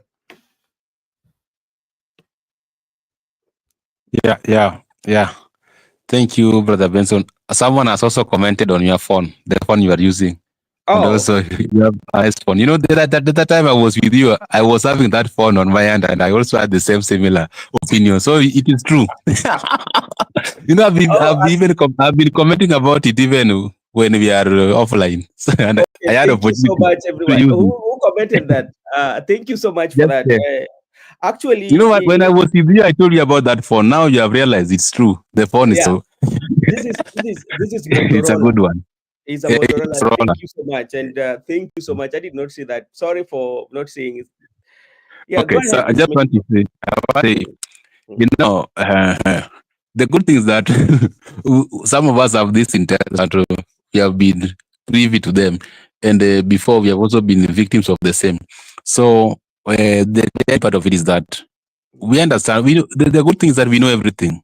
If we know what to do. We understand that in election process, law enforcement officers, their duty is to maintain law and order. I see their duty is to conduct election. Electors are just to cast their ballot. Then we call it a day. But now the state is complicating everything, and that's why when we were watching more comment today around midday, we were very able to predict everything. And in which context you find a law enforcement body which is supposed to maintain law and order harassing the candidate, whether it's in opposition or not opposition? Why do you harass a candidate in an electoral exercise? Intimidation, raiding their homes. They are not maintaining law and order. And even the purpose for deploying more than 1,000 police officers per constituency is just to cause violence. This is going to cause violence. These people are dangerous. These people are dangerous. The UDA regime. These people they are thugs. They are very dangerous people, and this is how they want to deal with Kenyans. But what I understand, they are going to rig this election. That's a fact. But they might not get away with it as a people. And if this is what they are plotting in 2027, it's good. They have reflected to the people. So it's high time for people also to roll their sleeves and shows and some that they are dealing with the person, Mr. President, as one character. He usually use people, but he's the person behind everything. The way he used to, tell Gachagua to speak about shares, but actually is the architect of the shares. And remember, even when they were with the late Raila Odinga, we have the intel that he was the one pushing Raila the issue of NGCDF so that they can have more money at the where considered person that can use that. So all in all, what I'm trying to say is that let me conclude. I'm concluding. I don't want to get it, but what I'm trying to say that he usually use somebody to do something for him, then he's not on the scene. But like right now, Murkomen will be used, the chairperson will be used, officers will be used. So anytime he's not blamed. People will blame officers, people will blame police, people will blame Murkomen, people will blame the chairperson, but the guy is there. And that's why he likes Mbadi, because he's using him. Anyway, that's what I have for you. All right, thank you so much. Let me just play this a little bit. I don't know whether you can hear it.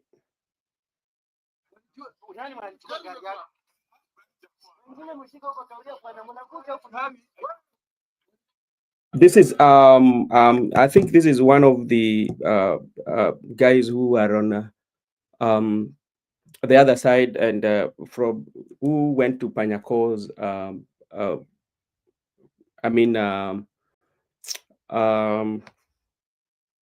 follow us, and he was beaten up. So, and this one still comes to political violence, whereby sometimes we risk so much for the politicians to an extent whereby you risk your life and go somewhere that you know it is very risky. At the end of the day, you will be beaten up. After you being beaten up, and that will be the end of you.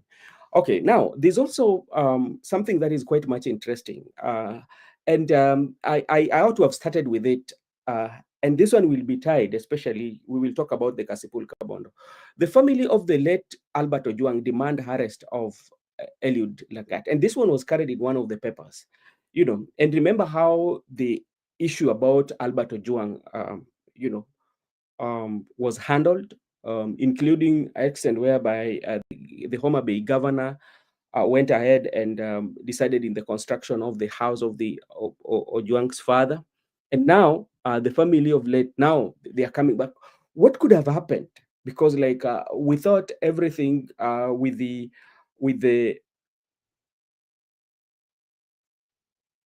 yes, Brother Ben, Malava and Mbere North will be total chaos. Why did we have total chaos? The chaos is coming from opposition or from the government, and if so, why would they? So let's look at it. Maybe Joseph, what do you think has happened now? The family are now coming out, knowing very well that people like is it Talam? They were charged with some other officers, and the case is still going on the courts that we will not talk about. But now this is a fresh demand again. The family is now demanding for arrest of DIG Lagat.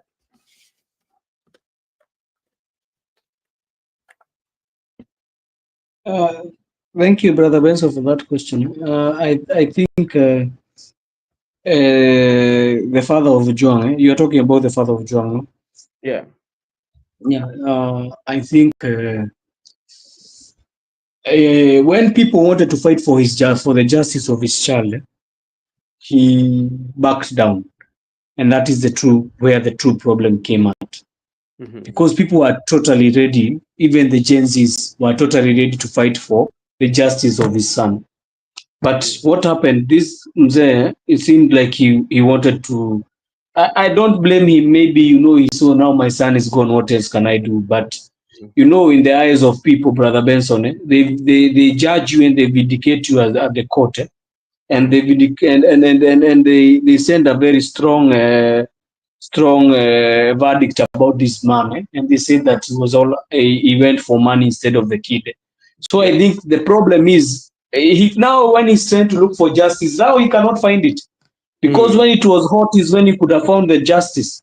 Right now he cannot find the justice because nobody will pay attention. If it was at that time, people were still demonstrating and asking about the action for this child.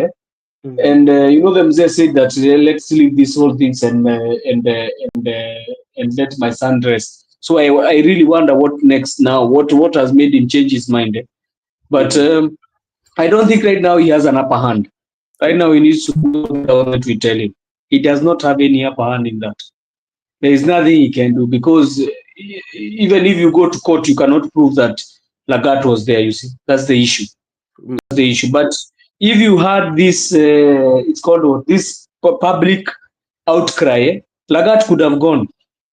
But now when he showed that people that hakuna kitu tunaweza chana hii story, wacha mtoto apumzike. People just say they let the son rest in peace, and they let the family rest in peace. So that is the issue. That's the real issue. Now mzee to get justice hapo itakuwa noma, sitakudanganya. Hakuna Lagat ataenda pahali. Lakini wakati angepata justice, ni watu walikuwa wanalilia justice, wangefanya Lagat. Suliona Lagat ilibidi atolewe. Ilibidi ameenda kufichwa.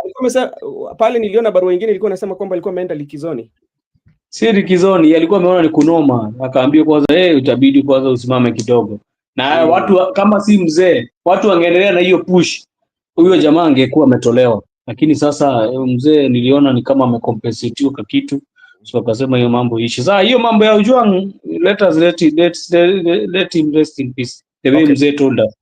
All right, Miguda, maybe when you're looking at it in terms of law or what could have happened or what has happened, whereby now the family feel like actually they need they're now looking for Lagat. What could have happened? Because like I could see there's a place they were talking of Albert Ojwang father files affidavit for the DIG, and he was saying that the DPP is protecting like this the way Lagat is being protected, that's why he did the affidavit. So when you look at in terms of law, this is a case that the suspect had already been found. There's a case that is going on in the courts already, and now he files this affidavit. Can that one affect what is taking place in the courts, or can this one be admitted again as the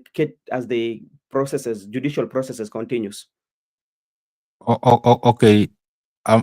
Give me 1 minute. I'm coming back. I'm changing something on my device. 1 minute. All right, I'll be back. Thank you so much, Miguda. Yeah, this is what Laban Misiani is saying, that at Brother Ben, Ojwang has to rest in peace. Yes, but the father feels now that the justice was not served, so that's why he has sworn in affidavit, especially now in the court. So is it too late or is too early? And this one also brings us to what is happening in Kasipul Kabondo, because like let me see what our good EA is saying here. Nyamumoja, if even 525 bob can shush some of the unprivileged individual. All right. And this one comes, and this one should be a lesson, especially to us and everybody, especially when such like issues comes, and how should you handle them, and that's why sometimes you have to align yourself with great people with the legal mind who are there to serve, because if sometimes you are in a hurry, especially, and make some comment, sometimes it backfires. Because I can remember very well the way Joseph has said, when this issue took a turn shift, especially majority of young people were disappointed. Remember the case of Ojwang, so many people came all over the country, young people who did not even know him, just know him as a Gen Z, and they all gathered in Nairobi just to look for justice. But the very moment that those 2 million and all that were rewarded from the politician, or I think like president gave 1 million, the late prime minister also gave some money. There was a total of 3 million. Governor for Wanga also gave, and there was that building of the house, the water. I can remember the legislatures of coming from Brother that area. Benson, Yeah, I think if Muse could have waited for a little bit and be patient, yeah, he could have even gotten a large sum or some, because even than the one he was given by the president, because he could have sued the state. You know, yeah, he was killed in a police station, yeah. in a police cell. So Mhm. that one is public versus the state. Yeah? Is you versus the state. And obviously it was found, and all the deeds were leading to the police station. So they could have just found the justice, and also he could have found the compensation. But now I think compensation came first. So that was the issue. Yeah, So and even when we take to court now, it does not hold any waters too much now, I don't think. But maybe law, courts deal with a different view of how we deal with it. They deal yeah. with laws and evidence and everything. All right, thank you so much. Miguda, Yes. just to let us know limitation, especially, do we have any legal limitation on the filing? That is what Father Dan is asking, and that is also what I was putting forward for you when the judicial process is going on. Is there that window whereby you can um, at least file new evidence to the case that is ongoing? Okay, before I tackle your question, first let me also give my input. There's a problem in this country. I don't know in Kenya or in the entire world, but we have a problem as a people of this country, because when it's my turn, I'm quiet, but when I'm out, I'm making noise. Or when we want justice, there are some people conspire to delay justice. Then once the justice has been overtaken by events, then you come back to the people, surely. You know, we pleaded with Mzee, that Mzee, we can even changa for you those millions, because you understand the spirit of the public by that time. We could have given a still number. Then we say, okay, Kasongo want to give me 2 million. Okay, give us 5 million. People could have given him 5 million. But, and you saw people, there are some characters who went to Mzee, many things. So until we people also must also respect ourselves, as that when something is wrong, it's wrong. When something is right, it's right. When there's injustice, injustice. And when the public are crying out for justice, give us a listening here. Don't try to influence our cry. But all in all, we also respect by that time that it was their own evolution, because as a family, they were now the victims in that case, because it was now the state versus the person who killed Ojwang. And if there was a state versus the defense, in the case we told that they were alarmed, those police officers. So there were so many parties. And the victims were the family. The victims are very crucial into the criminal case. But now if the victims have collided with the suspects, and they're now saying that, let us bury our own. We respected that decision by that time. And I want to be very clear, not that people misunderstood me. The public respected the decision, and we said it's a family affair. If the victims have withdrawn and have accepted the compensation, well and good. Bury your son. We wash our hand. Today, you want to compel the public to assist you to cry again. Really? Until we agree as a people that when something is wrong, it's wrong. When something is right. Always stand for justice. But if you decide to collide with the injustice people, those people commit injustice, just go with them. So I want to say that, in a criminal case like that of Eli Lagat, not Eli Lagat, because like that of the deceased and the suspects, we find that in nature it is the state versus the suspect, and in this case, the suspect were also state officers, and the suspect are also the people who are supposed to carry out investigations. It's not complicating issues here. But the good thing that we are the victims who are seeking for justice, the family, and also in the victims report for the state, there were evidences from the Bagadi hospital We saw the video evidence.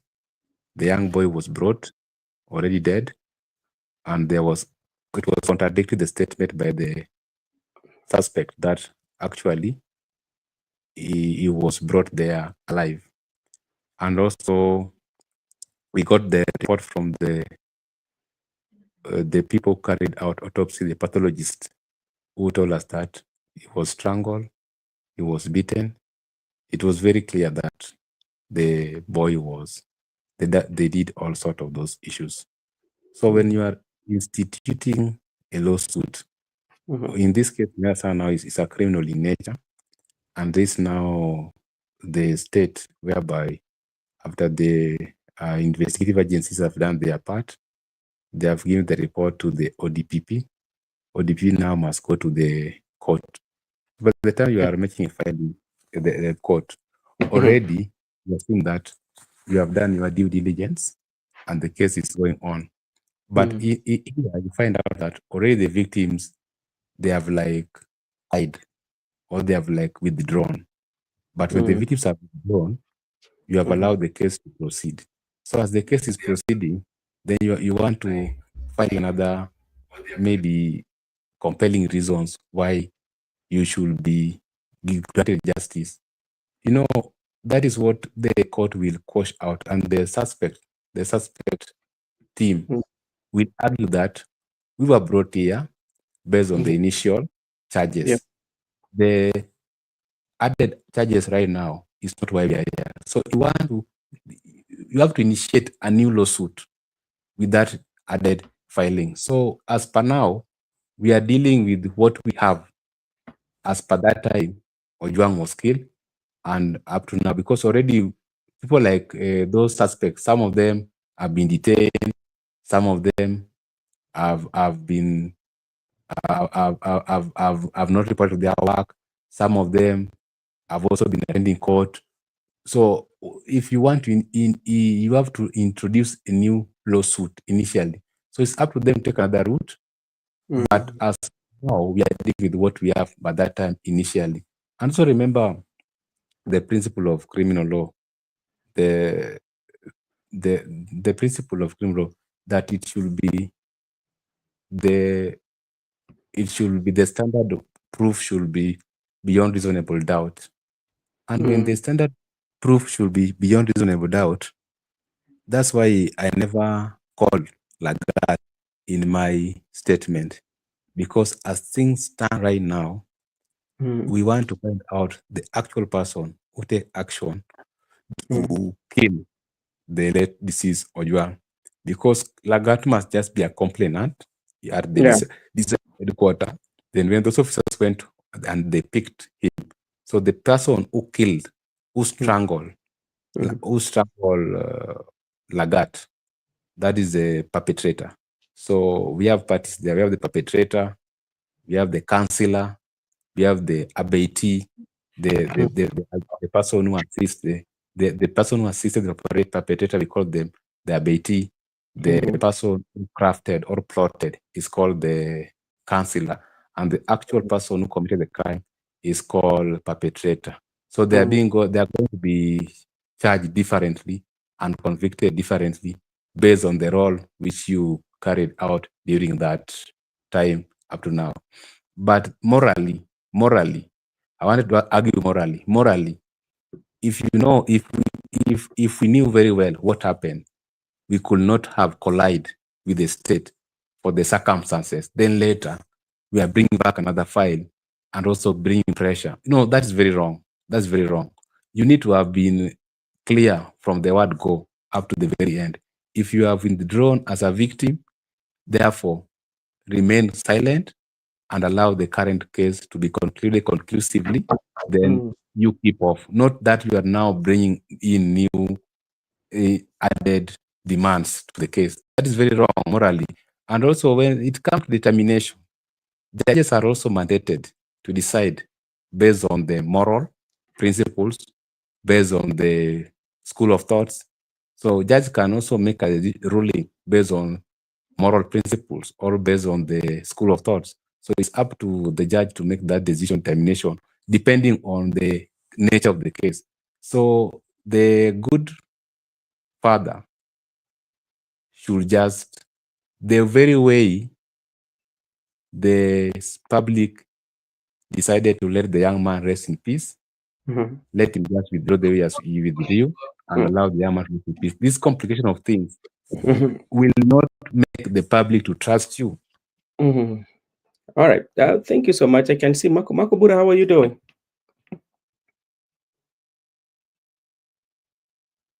Good evening. I'm doing good. I don't know whether my background is noisy from your side. I know we can hear you. Maybe you can share with us your thoughts on what is going on right now in the country. As you know that we are headed in the polls in a few hours' time. What is your take on Marco Bura was in Malava constituency. atuambie watu wanapigana ama Malava iko vipi? Brother Benson, yule jamaa nimeona amepigwa sana, huyo anaitwa Livondo. Oh, that is him. Anapigwa mpaka bila nguo. He does not have any clothes on. You have seen when he has jamaa. I don't know what that's why it's chaos. But Marco Bura is here, sorry. So this is what also has happened. Let me just, before Makobura comes in, IBC wants that strict penalty will be imposed on anyone found taking photos of the ballot papers after voting during Thursday's bias elections. Makobura, go on. So before Makobura comes in, that's a simple question. Which law is that one? We have had general elections here. We took photos and people shared everywhere. So which law is being amended at midnight by individual? And we know how laws should make this country. Which laws bar people from taking photos in the ballot? So you see those things we are telling that these people are really not. Which law is that? What have you said? But which laws have been amended at? Makobura, go ahead. I'm coming. Go ahead, Makobura.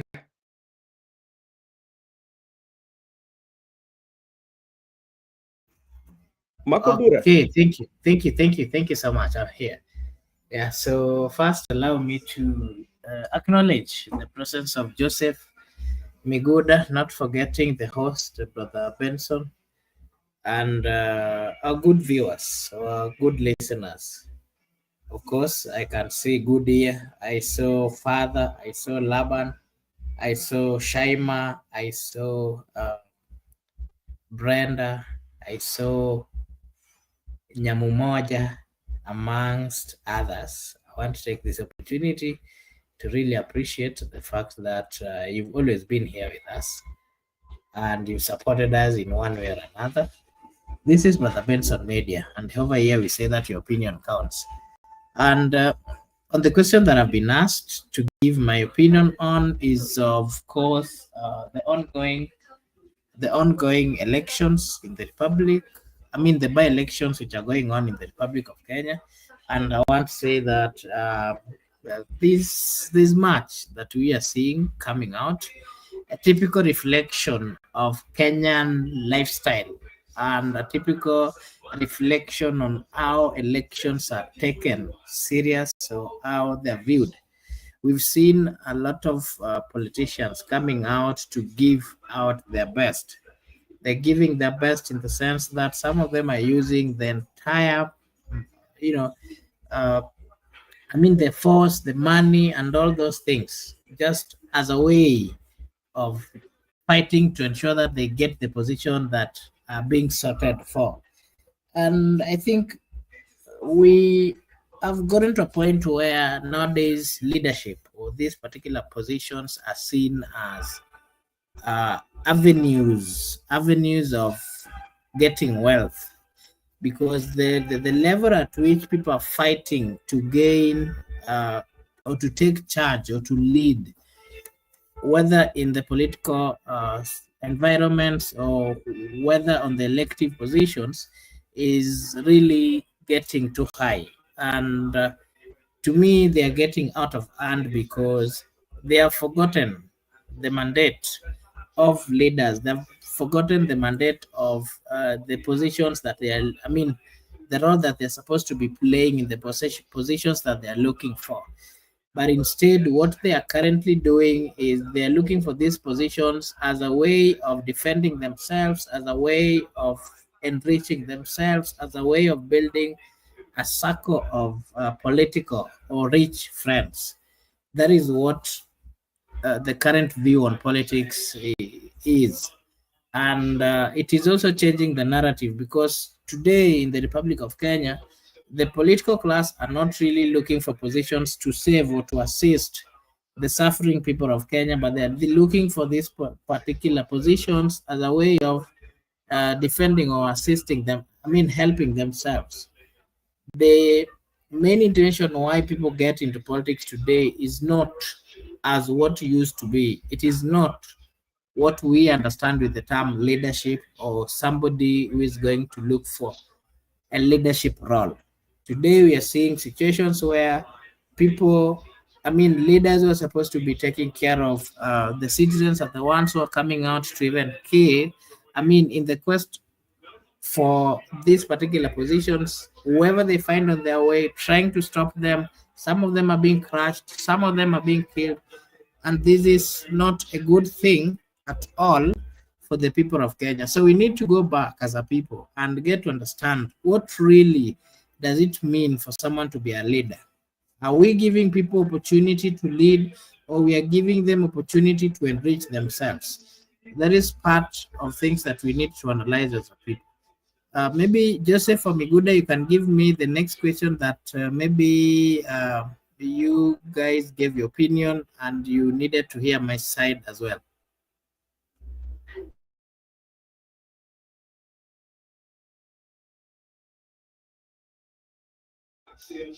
Joseph or Miguda, which question did you tackle that I'm supposed to give my take on as well?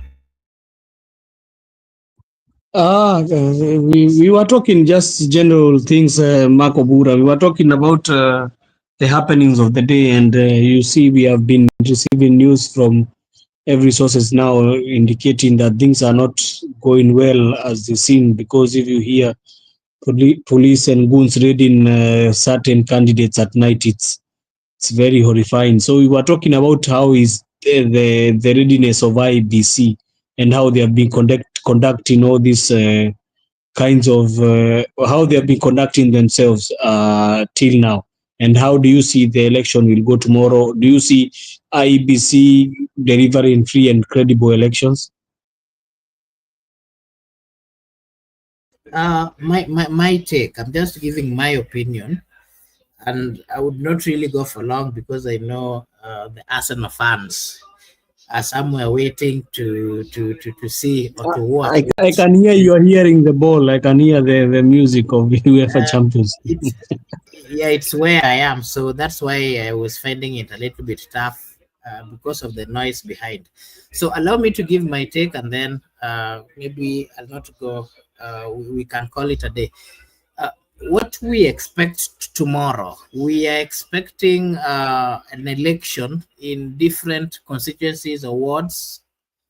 And the only worry that I have is we've not seen a mature candidates coming out to give reasons why they should be given an opportunity to lead. We are not having leaders, true leaders. To me, the ones that we are currently having, or the ones who are going for these particular seats, are not fully genuine. They are not true, genuine leaders. And for that reason, I feel that as much as we are going for this election, we are not really going to elect the right people. But on the other hand, the IEBC that are also been given the mandate to lead or to ensure that the elections are held in a free, fair, and verifiable in a verifiable way, they also do not have what it takes to hold that. And I said the same yesterday.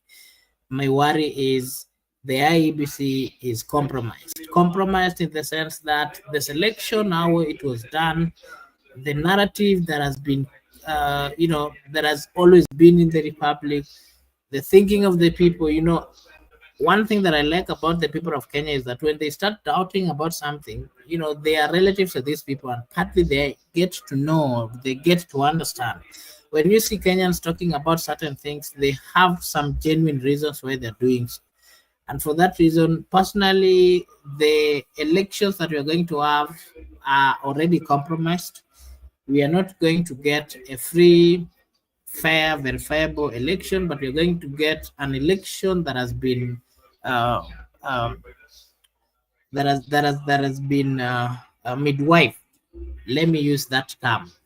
An election that is reflecting who used a lot of money to give the people who are supposed to be overseeing. That has always been the narrative in the Republic of Kenya. But we hope that the relevant authorities, the EACC, the police, and all those relevant authorities that are supposed to also assist, will be there to watch and to give, to ensure that everything goes well. It is going to be chaotic in certain constituencies, just like what we saw today, what we saw yesterday. The campaigns have been chaotic. Of course, I foresee a situation where we're also going to have some part of this, constituency people being chaotic. And again, it is going to give us a reflection of what is really on the ground based on the view that the people have towards the government or the ruling party and the view that the people have towards the opposition. That is what I can say. And for that reason, I think I'll just stop at that particular point, because I'm at a place where it's there's a lot of noise behind the scene. So, Joseph, I'll give you a chance to give us your last remarks, maybe. Yeah, thank you. And I want to inform the viewers that also in Kabuchai there is some issues. You know, it has been issues everywhere. In Kabuchai, that the Ford that there somebody's alleging, Peter Mbai, I think is in a DCP member, is alleging that Ford Kenya have sent goons to raid the agents that were sent by the United Opposition. They have been raided. They have been beaten right now.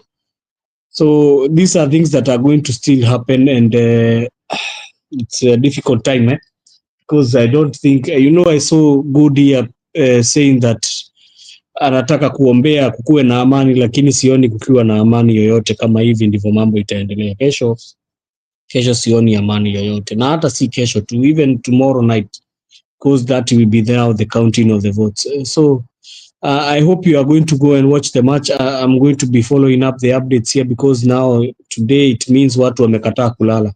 It has been now. If good here, you'll be able to find time. You can go in Facebook or all other social medias, even YouTube, and see how the damages that have been done to the Narok candidate. It's very alarming. It's very difficult to watch. Even you just go and check them. So I want to thank our viewers who are here, and Kinashima, Goodia, Judith, Father Dan, who has been with us here, and Nyamu something. I saw it's called Nyamu. I'm forgetting that name. The name was Nyamu Moja. Nyamu Moja and Laban. Laban was here with us, the two-term supporter, and I want to thank them for being with us here. So we are going to go. Brother Benson is back here, I think. Brother Benson, even Kabuchai kumewaka bana.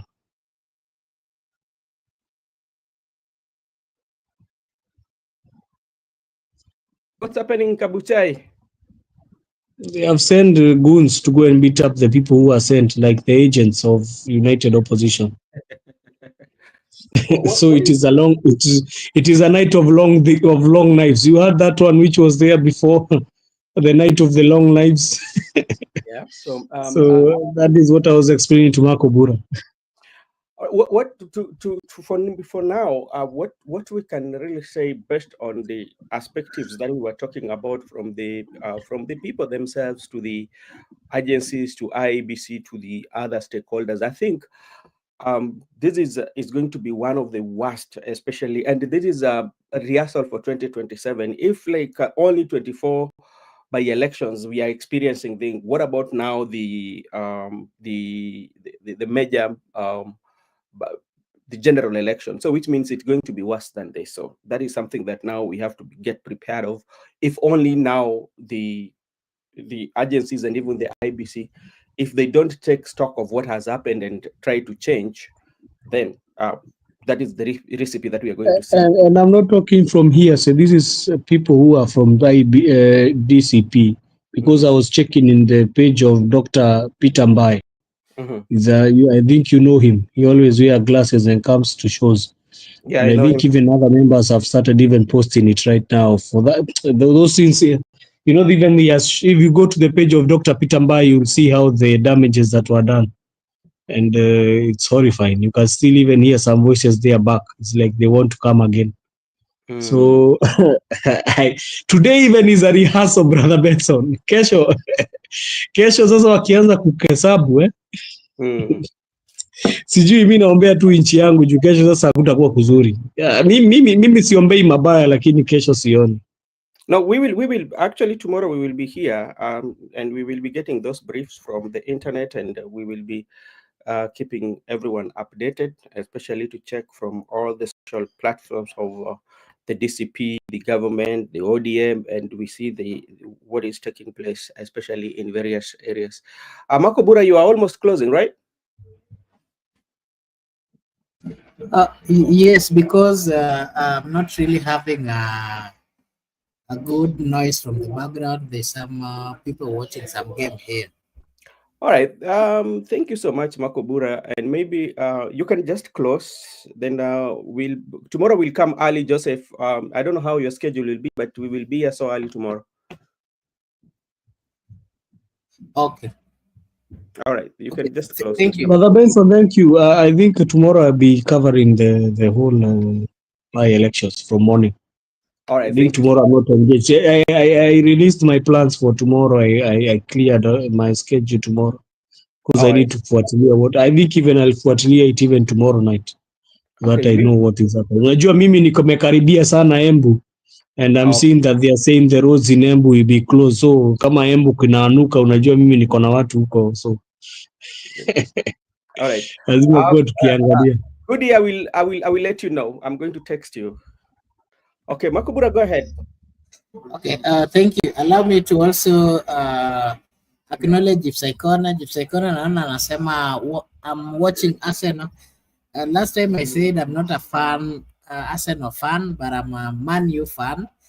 Lakini siku hizi mambo haijakuwa vizuri sana, lakini we are not losing hope. We are, we are normal si normal, fire si fire. We are continuing with the narrative that has been brought forth by the former deputy president. By the current deputy president. Yeah, so good year, utuhurumie tu, hata nyinyi tuliona mlifanyiwa mambo the other day, and najua ni machungu. Joseph hapa will tell you, juzi mlifanyiwa mambo, hata mimi niliwatch your game. So I want to take this opportunity to say a big thank you to everyone who joined us. Thank you so much, Joseph Miguda. Thank you so much, Brother Benson. The host team, we really appreciate.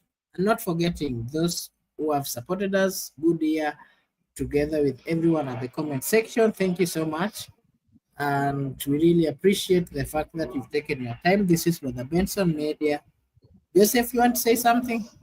Yes, good year should stop even talking about people who are in front of them. They should talk with the likes of akina anaitagwaje hiyo timu iko hapo nyuma yao. As you're supposed to be talking with entering the big six. Yeah. Wanagongwa tunagongwa na tunaendelea. We are not losing hope. That is the spirit. I know Goodyear is a stand supporter of Liverpool. Lakini going forward itabidi Akuje Manu. I heard they are saying that slot should be slaughtered.